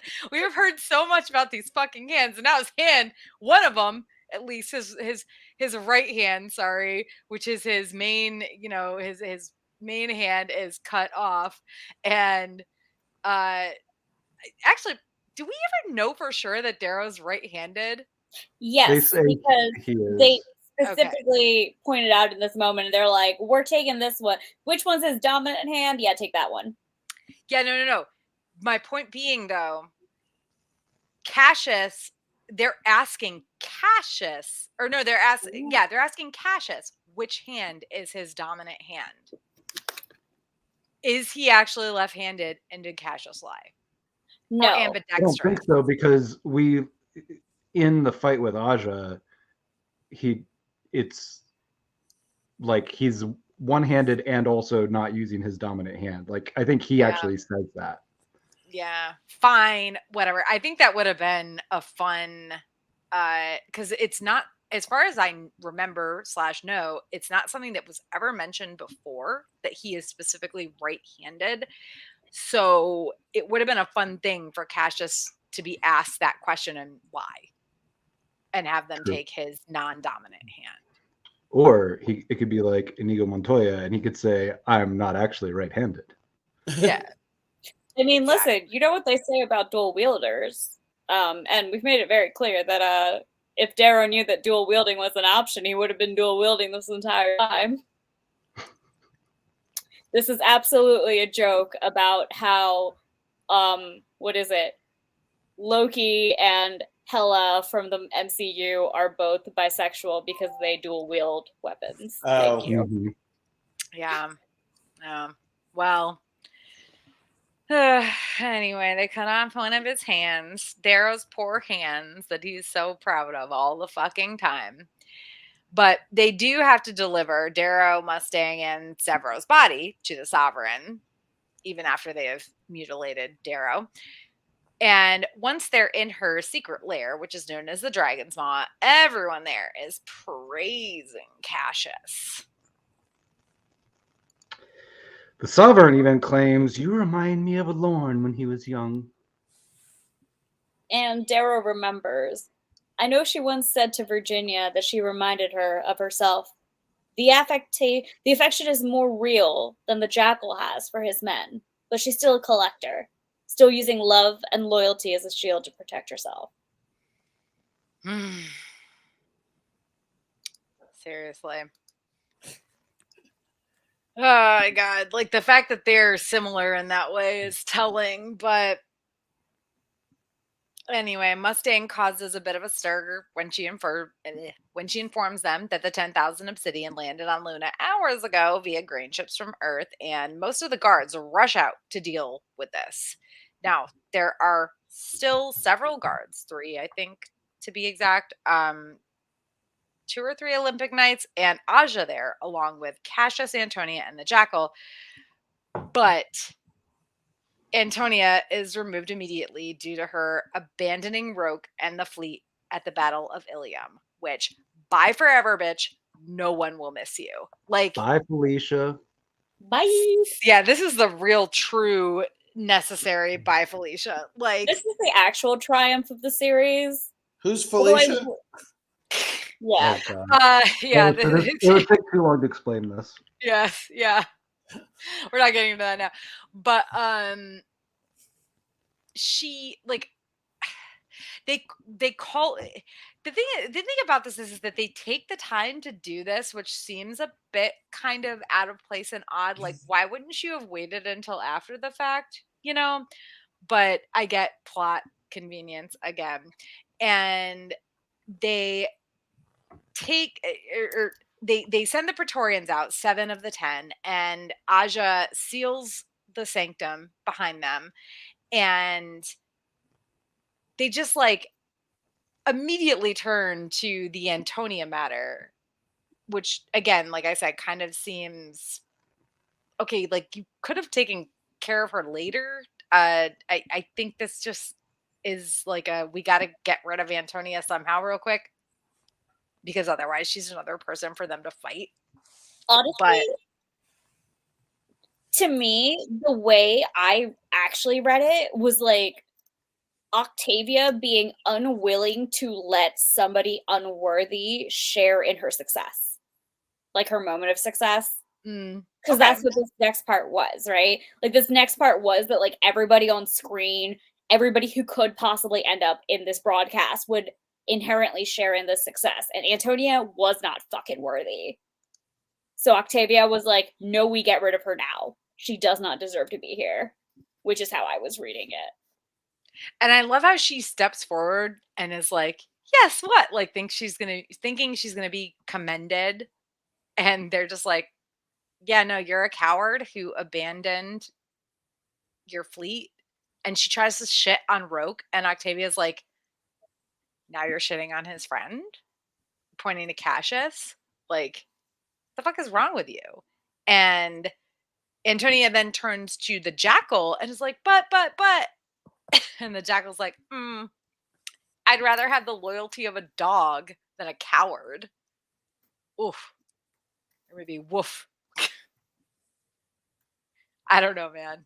Like, yeah, you know, bad when the Jackal burns you that bad. I mean, actually, no, we don't know that. The Jackal burns everyone, but that also, like, just felt oof, extra oof. That's not me looking into the distance saying, "Oh, that's rough, buddy." I mean, her face is now ugly and everything. Because that's a It, like, big... literally... No, but, like, literally, like, when she comes back and she, like, looks at the Jackal and she's like, I'll get it fixed. And he's like, no, you don't have to. And he, like, kisses her and stuff. And I was like, bleh, bombs everywhere. But also, I was like, masterful manipulation, Jackal, because, like, Darrow in that moment also is like, Darrow was like, oh yeah, Jackal knows that Antonia wants love and he's manipulating her with it. And I was like, yeah, well done, bud. Like, I mean, to be completely honest, I don't know that the Jackal was lying, because everything we read about Lilith is that she is like not attractive, and also some of that is probably from like bad personality shit, like this well, bitch I is mean, just but not we attractive because she's got a also, bad personality. But there's Antonio never was... Oh, sorry, go ahead. sorry, there's never a hint that, like, the Jackal and Lilith are romantically involved, though. No. 'Cause, Well, like, no, not on his part.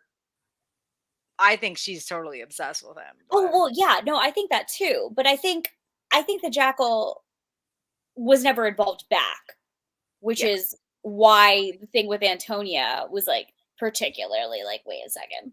Well, but I also think that the Jackal doesn't love anybody. Oh, no. He was fully, like, manipulating Antonia by giving her affection in that way, because he knew that she needed that to follow him, whereas Lilith did not need that. So he was just like, yeah, whatever, pine away, bitch. Yeah. I just, like, I don't think Darrow was wrong no, actually, let me rephrase that. I do think Darrow was wrong. I think that Jackal was being honest when he was like, yeah, I don't give a shit about your scars or the way you look, but that's because the Jackal didn't have any sort of attraction to her, like he has no sort of attraction to anybody, honestly. Ah, okay. Yeah. I see what you mean. When this happens, Darrow's thought is like, she has no ships and she has no face, but the latter doesn't matter. The having no like pretty face, that doesn't matter to the Jackal, right? I really don't think it does. What he is judging is that she is a coward. Like, she didn't do what she had to do.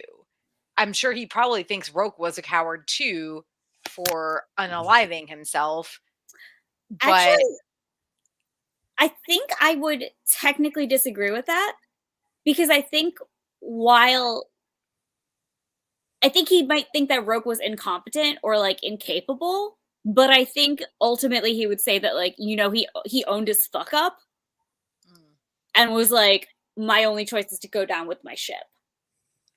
So I think ultimately, when it came down to it in this situation, I think the Jackal would respect Roke's decision more than what Antonia did, because going down with your ship when you have lost a battle isn't cowardice, it's ownership. It's ownership. For any, I'm no longer on video because my internet sucks, but I am doing finger guns. Naturally, I could not stop myself. But yeah, no, that's a really good point. You're right. When the jackal says that he doesn't care about her appearance, I think in that moment that really is actually true, because he doesn't. He cares about her loyalty and her use. Mm-hmm.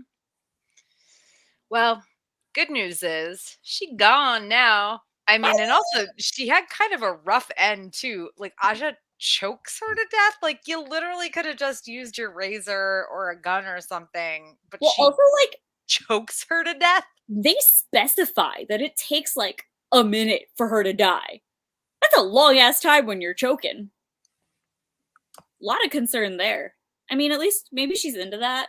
I don't know, man. Sorry, that was awful. Yeah, I can't even. Y'all can't see my face. I'm very disappointed in myself. Please be aware. Well, of course. Not that there's anything wrong with that, to quote Seinfeld. We don't kink shame. No, we do not kink shame. But maybe when you're killing somebody a little bit, there's a big difference between that being a kink and actually I had to. Nothing wrong with a little like breath play. I'm very disappointed in me right now. I think it would have been different if people could see your face, but they also can't on the podcast. So it's a good thing that we clarified all this. Now, of course, now that Antonia is gone, bye forever, bitch. Nobody cares. Of course, the sovereign plans on broadcasting Darrow's execution and gives a big dumb sovereign speech. But first, we do get Darrow's big dumb sovereign speech preemptive monologue. This is it. Darrow muses. The end swarming towards me. This moment, this fragment of time is my life in summary. It is my shout to the wind, but I want no shout. Let that be for Roke. Nami aside. Blech. Let that be for the golds. Give me something more, something they cannot understand. Give me the rage of my people, the wrath of all people in bondage.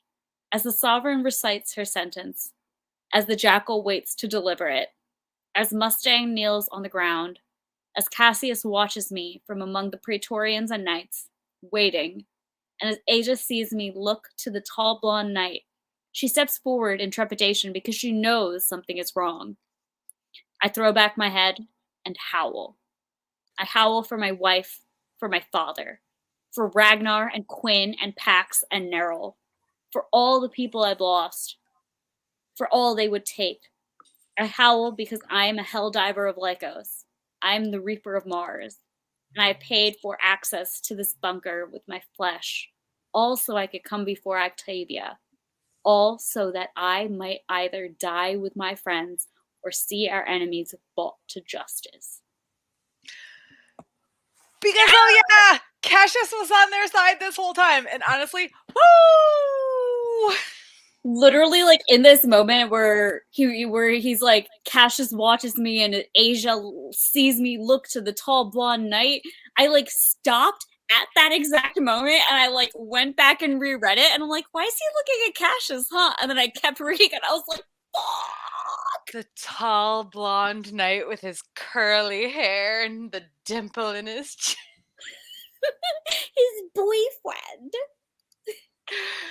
Seriously, though, like, Cassius has been with him this whole time, and a fight ensues, but while they take out the guards and the other Olympic Knights, Octavia is injured, but Aja fights on. And even Darrow, granted sans one hand, Mustang, and Cassius together aren't enough to take her down. Like, real quick, I just want to say, listen, Aja's not a good person, right? We know that. She's on the bad side of things. But god damn, she is a good fighter. The fact that at every turn she bests everything sent against her, and in this case, yes, Darrow is missing supposedly his sword hand. But like even in this case, it is 3 against 1. Cassius is the morning knight. He is a good fucking fighter. Mustang, she's not necessarily known for her fighting skills, but she has proved that she is a decent fighter. Okay. Not to mention that Darrow is the only other person to have trained with Lorne. Like, even with only one hand, like, he's still formidable. And there is nothing about this fight dynamic that says that Asia would have definitively lost if Darrow had both hands. Like, I don't believe she would have. I think they still would have needed Severo to make it happen.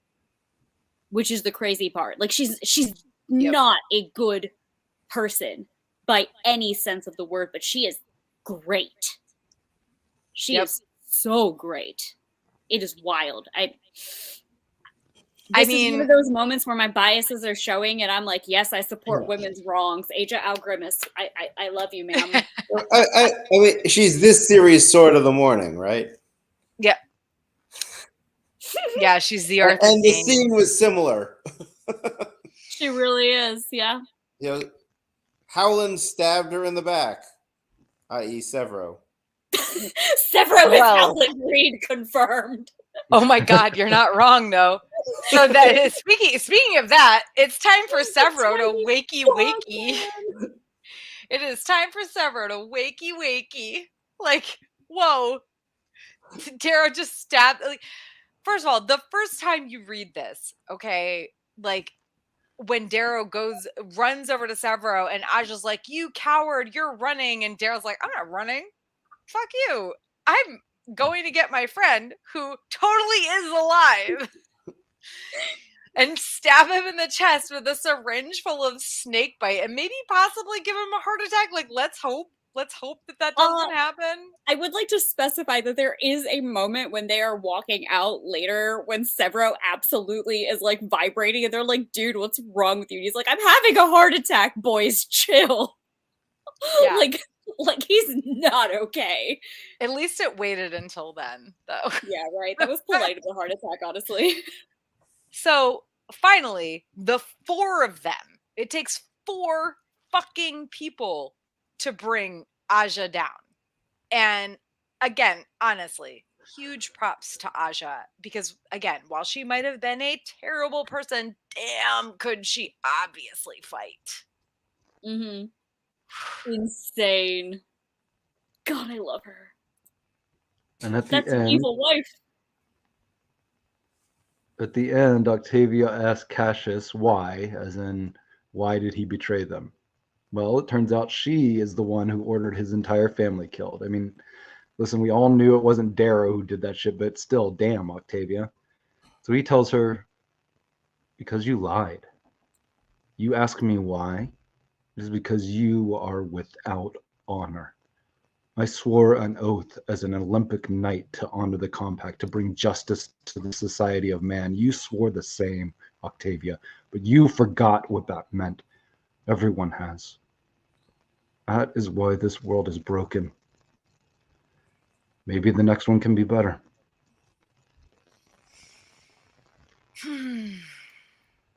Go Cassius. Honestly. Go Cassius. That's the secret hollow cube that Darrow gave to him to take back to his cell. Like a little bit like, Darrow, really, that was the worst thing you could send. Some dude that you've had in captivity, you send him back to his cell drunk, by the way, with this hollow cube of his family dying. Like, it shows the whole thing, by the way. Like, damn it, he was drunk, wasn't he? I mean, I sort of feel Cassius always gets to watch his family being murdered by people. First, he got to watch the video of Julian getting it, and now he gets to watch this other one. It's like, it's a special skill. I feel real bad for Cassius, and also glad that apparently they don't have social media in this world. Yeah. Because he would have been vague booking on Facebook or like tweeting and ruining the whole thing. Oh my god. Please help. So, all right. Octavia is definitely in the last moments of her life at this point, but she uses them to tell Darrow and the others that they must stop Adrius. And Darrow is chilled by her passing and what she is saying, and the jackal starts fucking laughing, and of course, it couldn't be all that easy, right? Could it? But let's see how the end of Morningstar plays out with chapters 63 through 65 and an epilogue.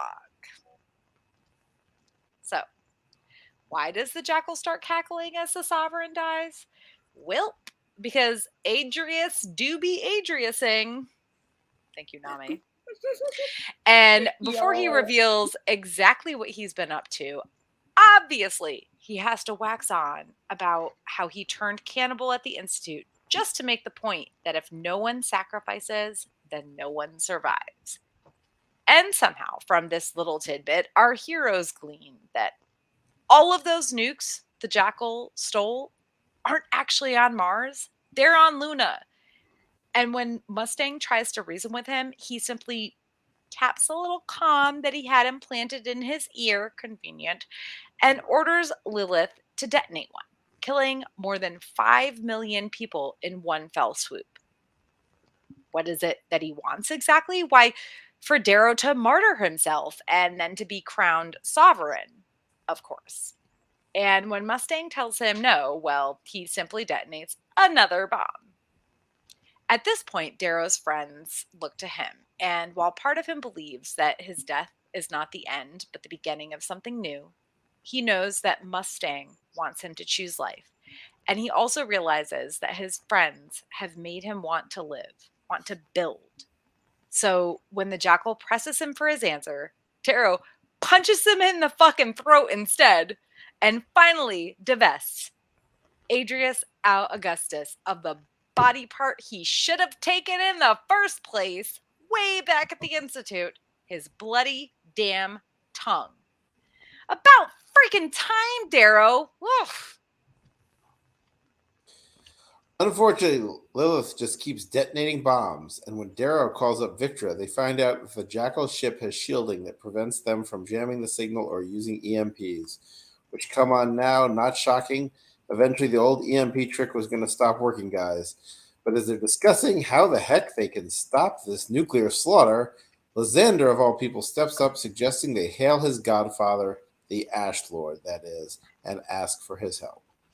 Mustang knows the boy is right and immediately hails the gold creators of Octavia's fleet to tell them that the bombings are being orchestrated by Lilith from the Lion of Mars, and the only way to stop the complete destruction of Luna is to stop her. Before the Ash Lord or anyone else can voice too much protest, Lysander insists that they have no time for recrimination, that Mustang is not a traitor but their conqueror, and to prove as much, he hands her his grandmother's scepter. And sure enough, this ploy works. The Lion of Mars is fired on from all sides by loyalist and rebel alike, though unfortunately, after it is defeated, this still leaves the bomb moon in turmoil and the Gold Armada fractured as praetors flee back to their home planets on their personal ships.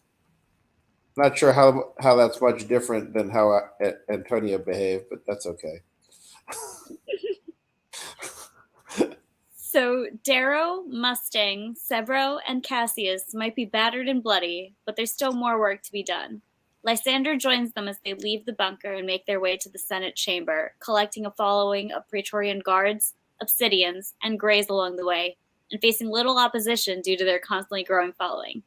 Well, and because Mustang is totes carrying Octavia's severed head and her dawn scepter, while Darrow has the jackal draped over his shoulder. Lol. When they arrive in the Senate chamber, it appears as if an election was already taking place.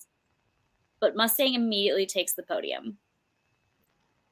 TLDR, by the way, that election was also part of Jackal's plan to take over Octavia's position as her lawful successor while holding her under hostage with those nukes. But, bitch dead now, so we don't care.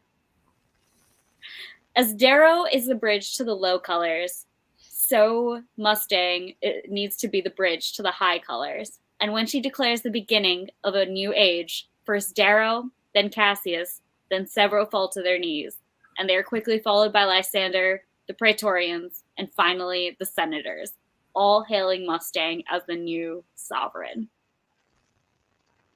Whoop whoop. Now, what a great ending that could be. But we're lucky enough to get even more as we actually see the Jackal die on page as he is freaking finally hanged for his crimes. And in what is possibly the most heartbreaking moment, Mustang does pull his feet. This doesn't mean the war is completely over and done with. The Ash Lord has ran off to rally Mercury and Venus. Hide? Is that even a real word? Yeah. Am I an idiot? Yes. Yeah. Hide All off. Okay. My bad.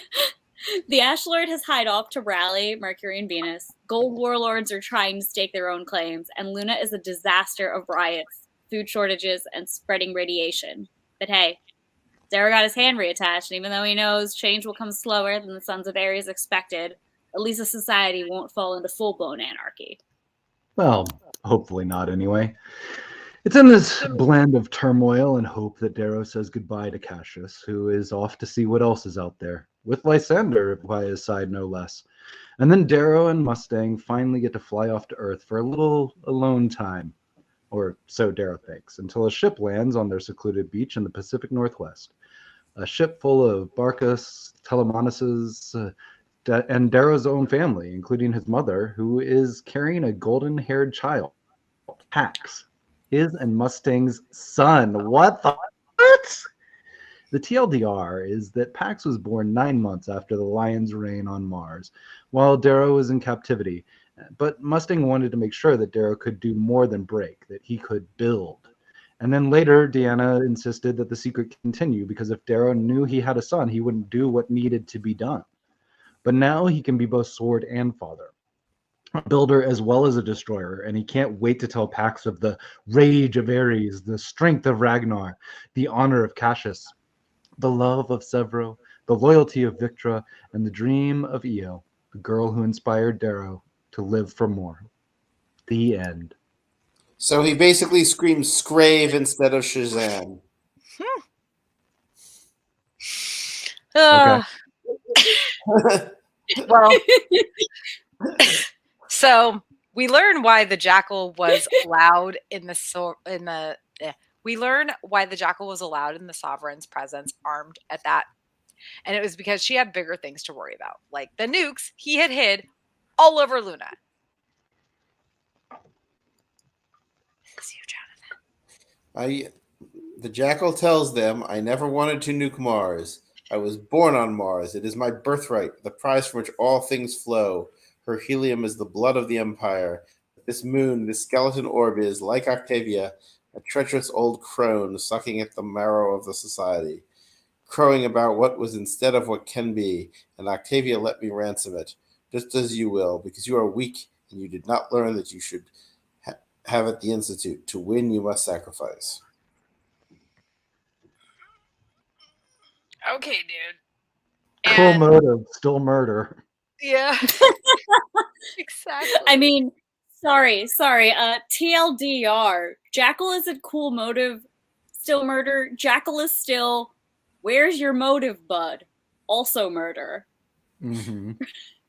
And like Mustang. Hey, listen, sometimes we just do enjoy an unapologetically evil bastard, and that's what he do. I would almost rather it be an unapologetically evil bastard that I can hate than it being a villain who I'm like, oh God, I mean, you're the villain, but like, it's like Killmonger in Black Panther, right? Like, you're the villain, but you got a point.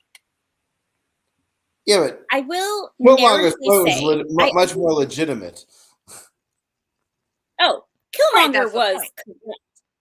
Killmonger is absolutely correct. Exactly. TLDR. But exactly, that's what I'm saying.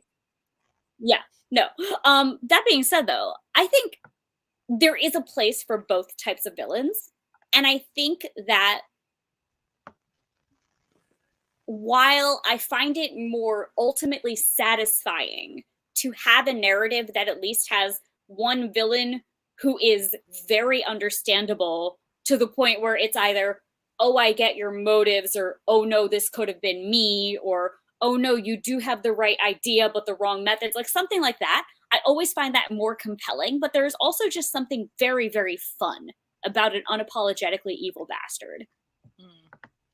And I think in a series that was so full of villains that you could understand how they became villains based off of how they were raised, you know, the Augustus, like Nero Augustus in general, like Octavia and the way she behaves, Aja Algrimus, the Furies in general, literally all of Gold Society. This entire book is full of villains that we can understand because they're all preserving their power. And anybody who tries to act like they wouldn't also try to preserve their own power in a situation is lying to themselves. And like, so it is like, we have so many levels of nuanced villain in this story that the Jackal is low-key a breath of fresh air, because I do just love this crazy bastard coming into this place and be like, my daddy never hugged me, so fuck the world. So I ate people. My daddy never believed in me, so instead I ate people, so you should feel bad for me. And I mean, Hi, my name Mustang is tries so hard to be nice to him. And at this point, she actually tries to talk him out of detonating his bombs, which is, you know, the wrong course of action because he's just tired of her. So again, he detonates one and says he will continue unless Darrow kills himself. And of course, it looks like the Rising is the one who is detonating these bombs, by the way. So it's like a twofold it's a twofold bullshit thing. Because it looks like the Rising is the one doing this damage. And on top of that, the Jackal's like, not going to stop unless Darrow unalives himself. The absolute worst. Should have killed him before Octavia, bud. Well, your turn, Nami. Oh, geez, sorry. I just got so distracted by disliking people. His friends look to Darrow. Sorry, guys, I'm doing my best. His friends look to Darrow, but he's in a distant place, listening to the moan of the wind through the tunnels of Lycos, smelling the dew on the gears in the early morning, knowing that Ao will be waiting for me when I come home. Like she waits for me now at the end of the cobbled road, as Neril does, as Pax and Ragnar and Quinn, and, I hope, Roke, Lorne, Tactus, and the rest of them do. It would not be the end to die. It would be the beginning of something new. I have to believe that. But my death would leave the Jackal here in power. It would leave him with power over those I love, over all I've fought for. I always thought I would die before the end. I trudged on knowing I was doomed. But my friends have breathed love into me. They breathed my faith back into my bones. They've made me want to live. They've made me want to build. So Darrow straight up punches the Jackal in the throat, pins him down, and knowing that his evil and his lies are the work of the Jackal's tongue, he just straight up rips it out. Like So very satisfying. So good. So satisfying. Fucking finally, man. Honestly, like, get rid of that shit. Just Listen, honestly, there's like the moment he punched him in the throat, I was like, yes. That is, in that moment, that's the only way to respond. Like, the only thing I love more than an unapologetically evil bastard is an unapologetically evil bastard getting his fucking due. Amazing. Rip out his tongue. Yes.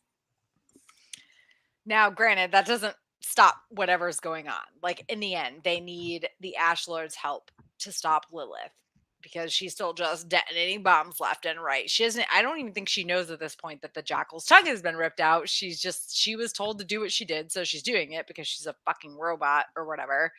not literally, but figuratively, which Octavia's grandson actually suggests that they go to the Ash Lord before also putting his grandmother's scepter in Mustang's hands and naming her their conqueror. Like, I don't think there's any reason to cover their very brief conversation with the society / gold fleet that is above Luna. It doesn't matter, right? They kind of try to fight against the idea that they should help them, but in the end it's like either you help us or everybody dies, right? Society collapses. The Jackal's tongue has been ripped out. He's a prisoner. Octavia's dead. Aja is dead, etc. So Darrow, Severo, Cassius, Lee, and Mustang leave the Dragon's Maw with Lysander in tow. I mean, I don't even know if in tow is the right word. He just follows them, and the Jackal's draped over Darrow's shoulder, and Mustang is carrying the scepter and Octavia's severed head. I love you all, Darrow tells them, no matter what happens. Even Cassius? Severo asks. Especially me today, Cassius says. So snarky. Listen, he's always loved Cassius Severo. I'm sorry you're not hot enough for Darrow. Darrow loves Severo just as a friend. He loves Cassius as something else with his dimpled chin. Anyway, as they make their way to the Senate chamber, they collect Praetorians and soldiers in their wake, and finally, Mustang gets to make her own big Darrow speech when she arrives there, she literally throws Octavia's head on the podium, has the Dawn scepter in his hand, and she says, "We must save ourselves from ourselves before the inheritance of humanity is ash. Today I declare the beginning of a new age, with new allies, new ways. I have the rising at my back, a navy made of great golden houses, which holds the obsidian horde in orbit. You have a choice before you, bend or break." Again, I love that she punctuated this by throwing the sovereign's head on the podium. 11 out of 10. Bitches. We love an icon. Would you really, in the real world though, would you really want your leader throwing the previous leader's head on the podium? In this world, our world, no, but in this world, it was necessary. Like, it was literally like, you followed her, and here's proof that she is dead, and also it just punctuates the fact that Mustang has the power now.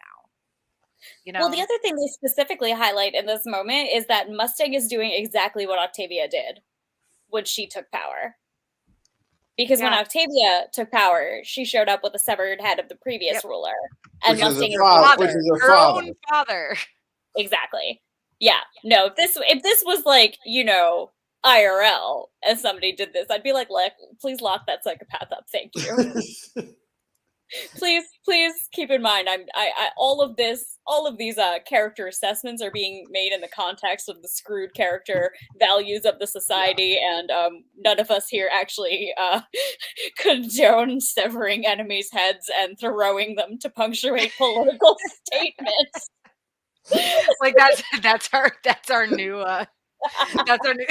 caveat. That's our new warning. Yeah. Instead of it being like, the views expressed in the show are the hosts of individuals, it's like, the views expressed in this show are not that you should sever your enemy's head and then plop it on a podium to prove your power. But in this society, yes, it is necessary. And of course, Darrow kneels first, then Cassius, Severo, Lysander, the Praetorians, and finally the senators. And it's all like, hail the sovereign, hail the sovereign. So Mustang is just kind of immediately the new sovereign, which is, to be honest, like a problem in and of itself. But I feel like the way it's written after this is that they had an actual like discussion about things, and she's not just the sovereign because she showed up there with the actual previous sovereign's head. Who knows? But I mean, I'm going to be honest. I'm assuming that this was the plan that Darrow and Mustang and Cassius and Severo put together in all of this, in which they were like, if this works, this is what we have to do, and it will be Mustang who takes the position of sovereign. But I think for all the other golds in the room, the severed head was enough. They were like, yeah, bitch cut off Octavia's head. I mean, the key is that she would be accepted by the most golds. I mean, that's the logic there. Severo might have been because he was still a gold, albeit they didn't know that he was only half gold. And the other two wouldn't, you know. Yeah, no, I mean, Darrow never would have. Darrow would have been acceptable to the golds, and Cassius wouldn't have been acceptable to the reds. So no, not even that. It's not that Cassius would have been acceptable, because to the reds, Mustang is also not acceptable by those standards. However, Mustang is politically savvy, whereas Cassius is like Darrow, just a warrior. He punch and break. He don't know how to talk. And Severo is Severo. And by that same standard, Severo is also not acceptable for that, but Severo does have the double or the extra problem of being the actual head of the Sons of Ares, which does invalidate him for the role of sovereign by this point, and also in the eyes of golds who value physicality, he's a runt. He's a pixie. So that's the main reason. Not a pixie. He's a bronzy. He's a bronzy, yes. My bad. Although I guess in this case there would be a different name because he is half red, which I think most people know at this point. But maybe it sounded like when Severo does his hanging and his speech that he's also a murderer, which was full snaps, by the way, like 11 out of 10. We'll never get over that. Perfect, Severo. Love you so much, bud. Meow meow, doing it. But when he does that speech, it's like heavily implied that the reason they accept Ares as one of their own is because they know he's one of their own. So I don't know that we ever get like explicit, like people know Severo is half red as a whole, but it's like heavily implied. Yeah. Well, finally, the jackal is hung, and although Darrow feels nothing about this, he knows it tears Mustang apart. So despite his previous threats about nobody pulling the jackal's feet, he leads her forward to do that, showing him he was loved even at the end. I mean, and she like grabs his feet and she whispers something. This is her twin, right? And then she does it, and it's like it's one of those very brief things, and I don't think it bears like any need for discussion, but it shows a lot about who Darrow and Mustang are as people, that despite his threats to just let him die in pain, he makes sure that that doesn't happen because he knows that it hurts Mustang, the person he loves. But that's the thing, though. He's not the one making that choice. It's Mustang in the end. Like, Darrow really could not have cared less in that moment, but Mustang is the one who has the choice to leave the jackal hanging there, and nobody would have objected. And she still goes forward and pulls his feet. Well, but he leads her forward to do it. He yes, yeah. That's what it says. He leads her forward to pull the jackal's feet. So I don't know that Darrow would have done it of his own accord if she like wasn't there or something, but he absolutely he leads her forward because he needs that he leads her forward because he knows that's the closure that she needs. And whatever, the jackal's dead. Bye forever. Nobody's ever going to miss you. And they might have won, but all is not well. Like, I mean, it did literally just happen, so it's not shocking that the Ash Lord is off to rally his supporters while gold warlords are carving out their own claims, but I doing terrible. You're not alone. Darrow recalls, in my youth, I thought I would destroy the society, dismantle its customs, shatter the chains, and something new and beautiful would simply grow from the ashes. That's not how the world works. This compromised victory is the best mankind could hope for. Change will come slower than Dancer or the Sons want, but it will come without the price of anarchy. So we hope. I really do love that line, or that whole passage. Mm-hmm. Just very, very good. I mean, it's honest. It is, yeah. It sucks, but it's also honest, and also just like the acknowledgement of like his previous naivety in which he believed that you could just break the system and something new would automatically show up to fix it, and like realizing that that's not how it works, realizing that, you know, in a way breaking the system is the hard job, in a way breaking the system is the easy job. It's the first step. You still have to rebuild an entirely new system, and even then, like, you're gonna fuck it up. It's not gonna be perfect. Yep.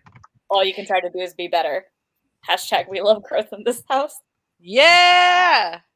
Bringing I that had back. to sneak in. No, it needs to be snuck in more often than not.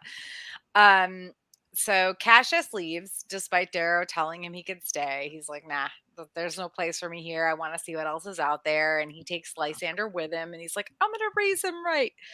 Which, good luck with that, y'all. I don't really see any sort of other finish for Cassius other than just kind of piecing out on society. And I don't think that Lysander could have stayed around and been safe. So get that.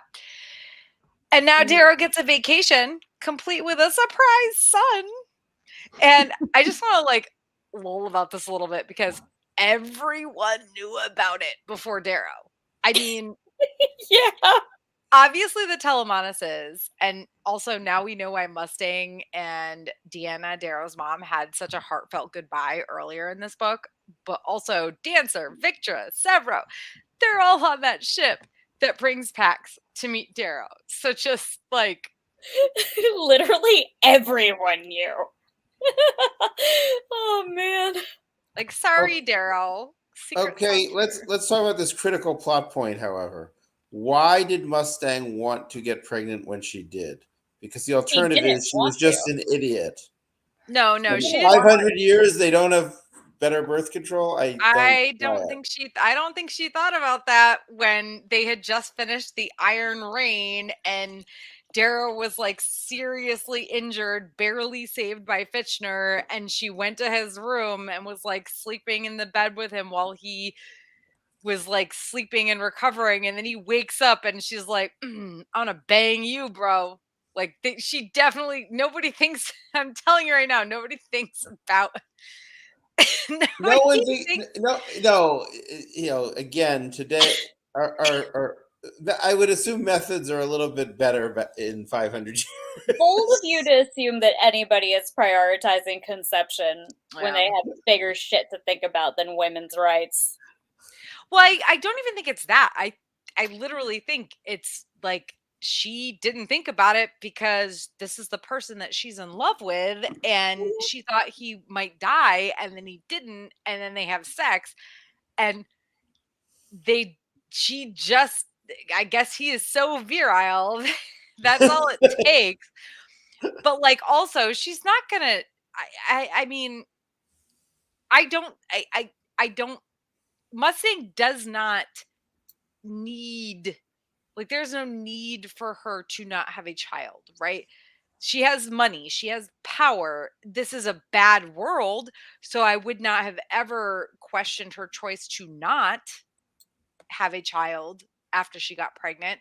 But that said, I think she really wanted to have Darrow's child, and I think that's all that matters. Like, I think the other thing is that it was a mistake, quote unquote, in that she didn't expect it to happen or necessarily want it to happen, but it did. And so her mindset, and also it probably didn't help that they execute, like, she thought Darrow was dead.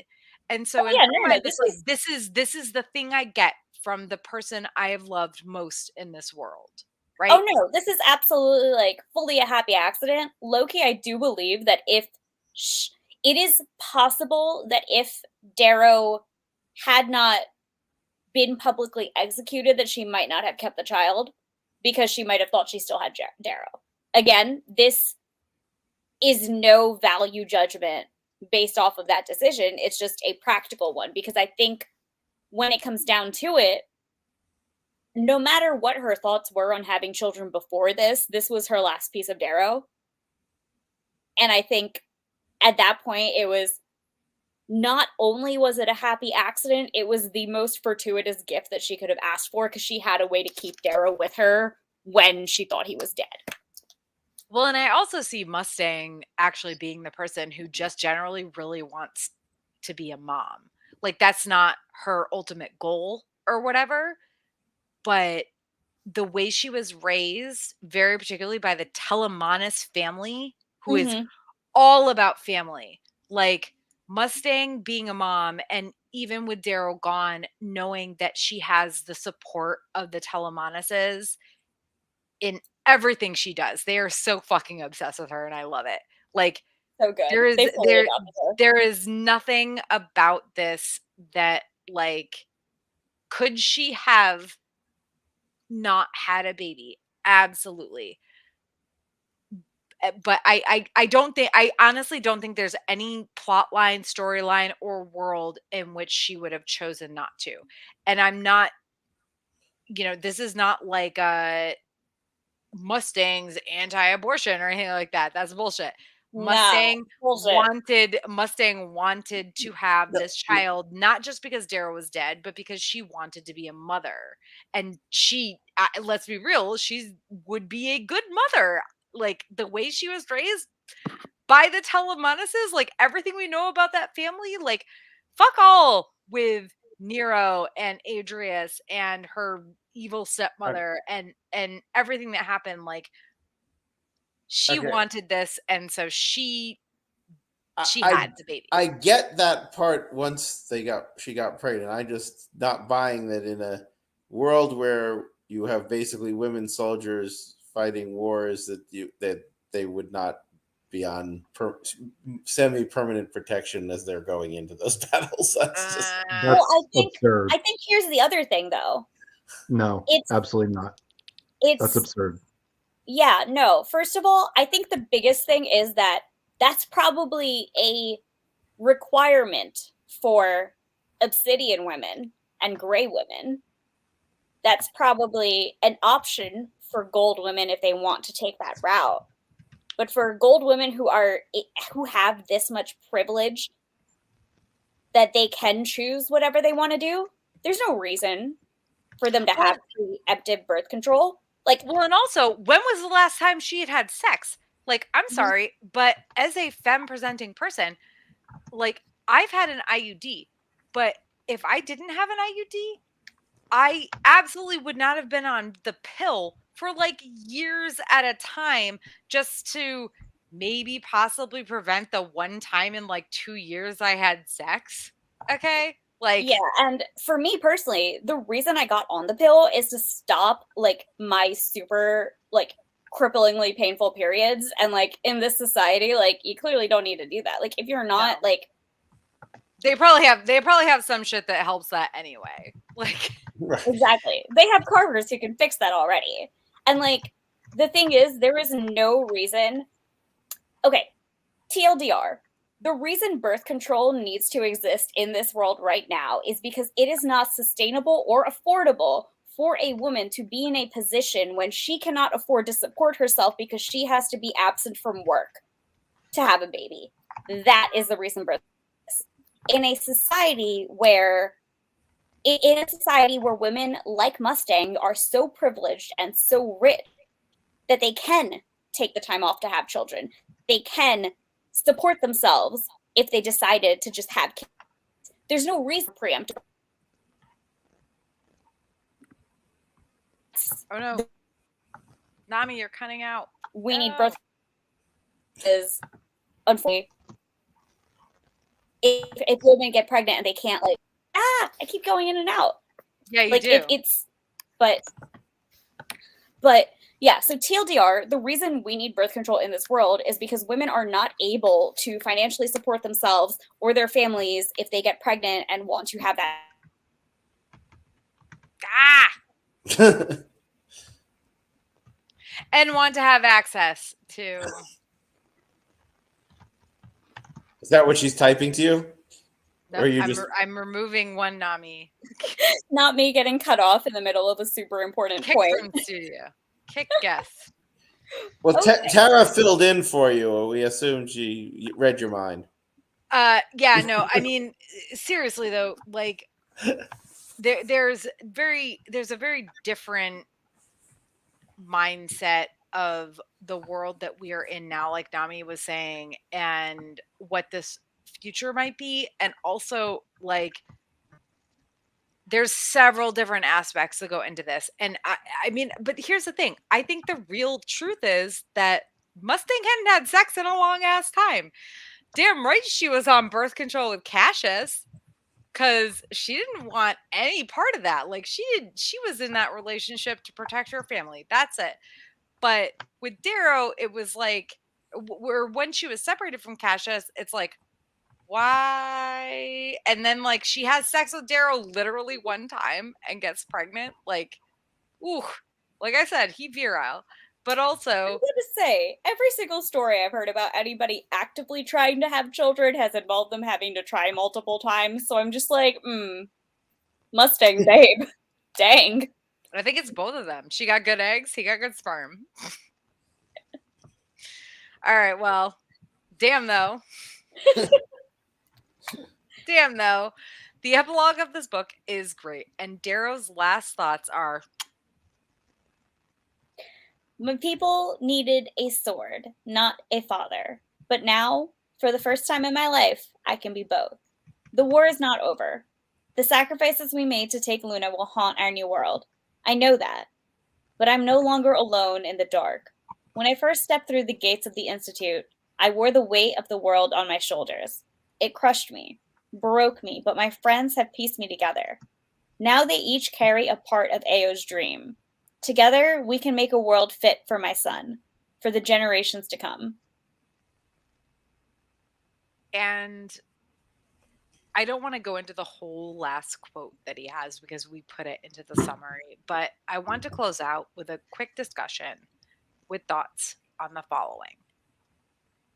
Darrow, can he be a builder, not just a destroyer?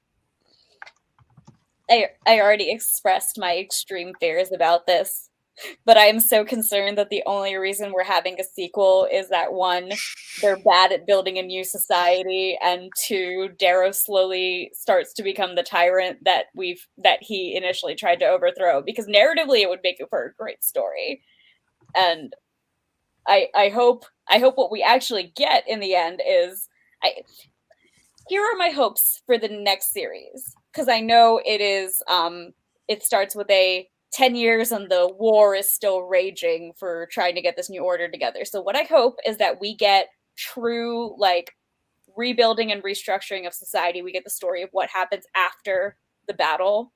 And what I also want to see is I do want to see the story of Darrow becoming that tyrant, but then stepping back and becoming better from it, because I think that would be really cool. I was hoping for the West Wing on Mars. I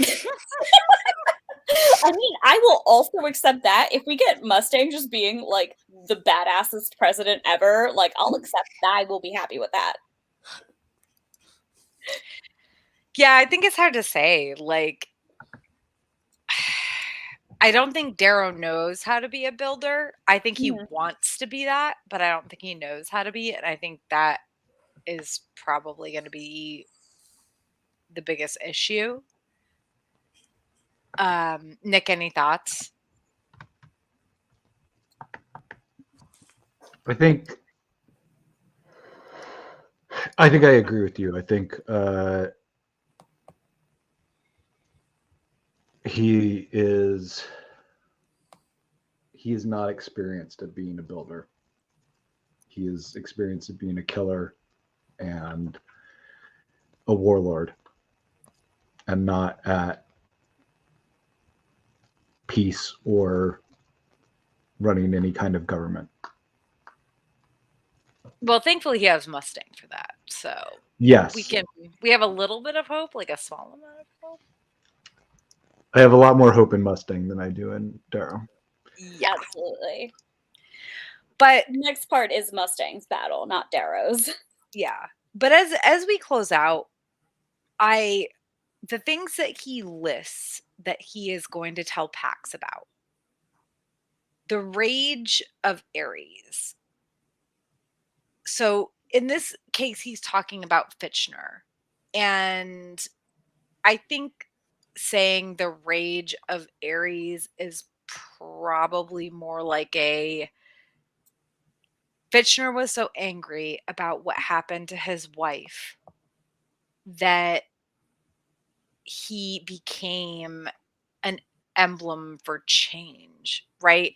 Like, yes, he was angry, but he used his rage, his anger to try to make a difference. Instead, like, this isn't about like he just being an angry boy, Yeah, right? no, it's about it's about the productive way that the anger was channeled. It's about Yep. the ability to take your rage at injustice and to use it to drive justice instead. Yep. Yeah. Heck yeah, Fitchner. Oh, I know I miss him so much. The strength of Ragnar. This is obviously not about physical strength. This is about a dude who was able to overcome what he was trained to do, what he did, and channel that strength into being a shield for the people. Yeah. I don't know, just here. And if anybody has thoughts or wants to interrupt at some point, please let me know. The honor of Cassius. I mean, I don't know, man.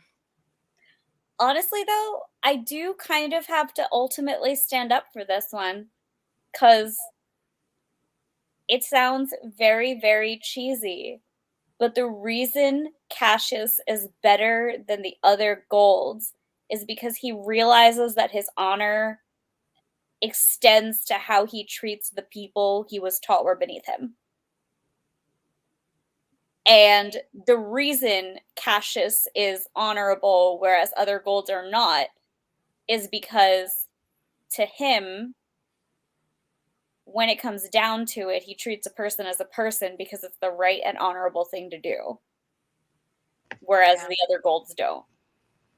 You're not wrong, but I find it hard not to just think of Zuko running around being like, my honor! I mean, you're also not wrong because when I That's actually a super good comparison. Cassius, Zuko. Yeah. Yeah, no, damn, I can't believe For I'm anybody who is listening to this, watching this, listening to this, or whatever, if you have not watched Avatar: The Last Airbender, the cartoon, let me be very specific. Yeah, Cassius and Zuko. Yes. Yep. Yep.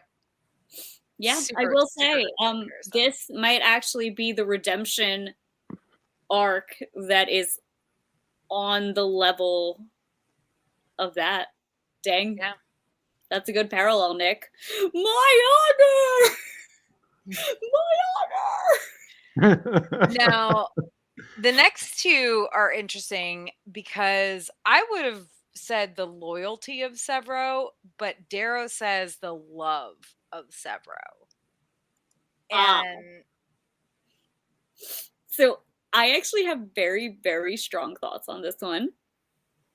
Mostly because when these things were said, first off, like knee jerk, like Victra's thing was not love. Victra's thing was loyalty to Darrow. She used the idea of her love and her sexuality as a weapon.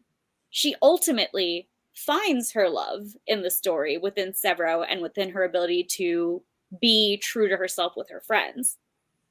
But the reason she gets there is because she made the commitment to Darrow as a friend and stayed loyal to that. And that's why Severa gets loyalty. Wow, Victra gets loyalty. What the? I just made them their ship name. Okay. And the reason Severo gets love is because, especially in this book, he's a product of love. Yes. One, he's a product of love.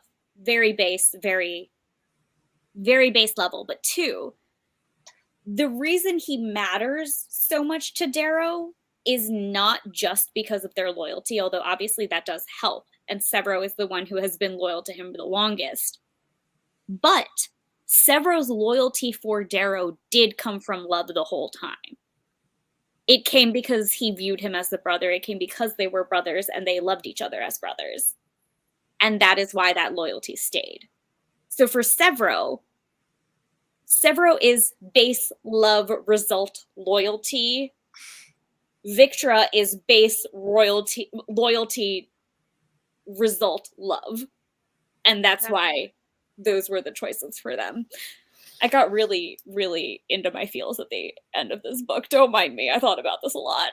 Oh, I do not disagree that Victra should be loyalty. I was always just kind of like, Severo love, I don't know. But like, yeah, no, you're right. I think the thing that really hammered it in with Severo with love was this book. Because somebody who was just loyal would have been spiritually broken to have the person that they were loyal to come back and be like, you're a shitty leader. Because it was true, obviously.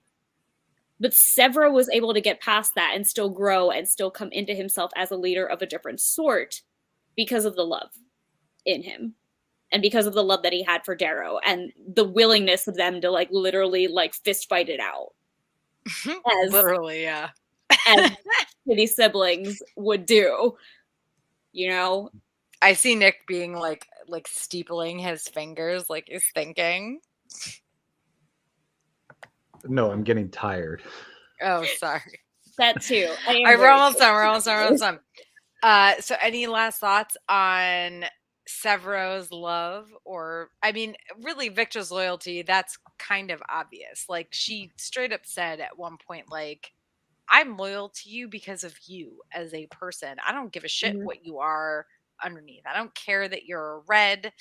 I care that you are a person that is worthy of me being loyal to and of me following. So I don't think Victra being loyalty is in question. It was more to me like, I don't know. I mean, Severo's also super loyal. So, but no, I think you're right. I think you're right. Like, loyalty that comes from love that comes from loyalty, Mm-hmm. It do be that base value.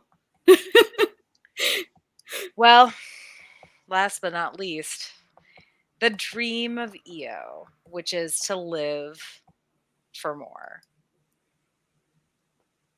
I mean, that's self-explanatory. I think that at the heart of it, it's like I have feelings about Io being kind of manipulative and selfish. Like, I agree with Darrow's mother about that, but she, and I think, I can't remember if it was in book 2 or in this book, but she definitely, like, Darrow has this thought about how, I think it must have been in this book, Io would not have been happy ever as they were. Whereas he was, and it was losing her that caused all of this. And they could have stayed in their little realm and she could have not died, but she would have been more miserable as the years went on because she saw something or wanted something more than what they were shown, you know?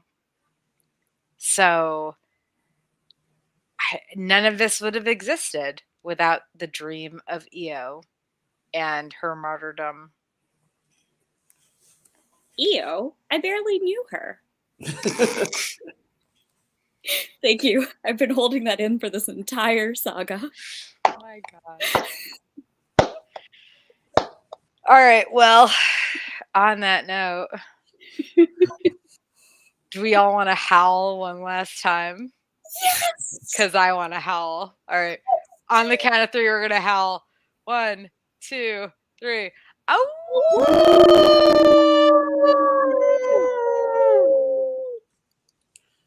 As we close out this episode, we just want to give a shout out to our Heroes Tier patron, Tommy of the TKOK Podcast Network. Thank you so much for supporting us. Once again, I'm Tara, along with fellow hosts Nick, Jonathan, and Nami. Don't forget that you can always hit us up at Sagas and Sass on Facebook, Instagram, Twitter, or YouTube, or email us at sagasandsass@gmail.com with any comments or thoughts you might have. Now, thank you for joining us for this episode. We will be back on Wednesday, March 8th to cover part 1 of Iron Gold. And just a note, we will be splitting our We will be splitting our Iron Gold coverage up by point of view character. And when we edit that coverage into podcasts, each point of view character will be separated into their own podcast episode. This means that episode 63 will be one webcast about part 1 of Iron Gold, but it will then be broken down into 4 separate podcast episodes. So if you want to hear it all at once, make sure you join us live. And if you want early access to the podcast versions, please remember to check out our Patreon at patreon.com/geeksaga_entertainment. Have a good night, guys. Bye. Good night. Bye.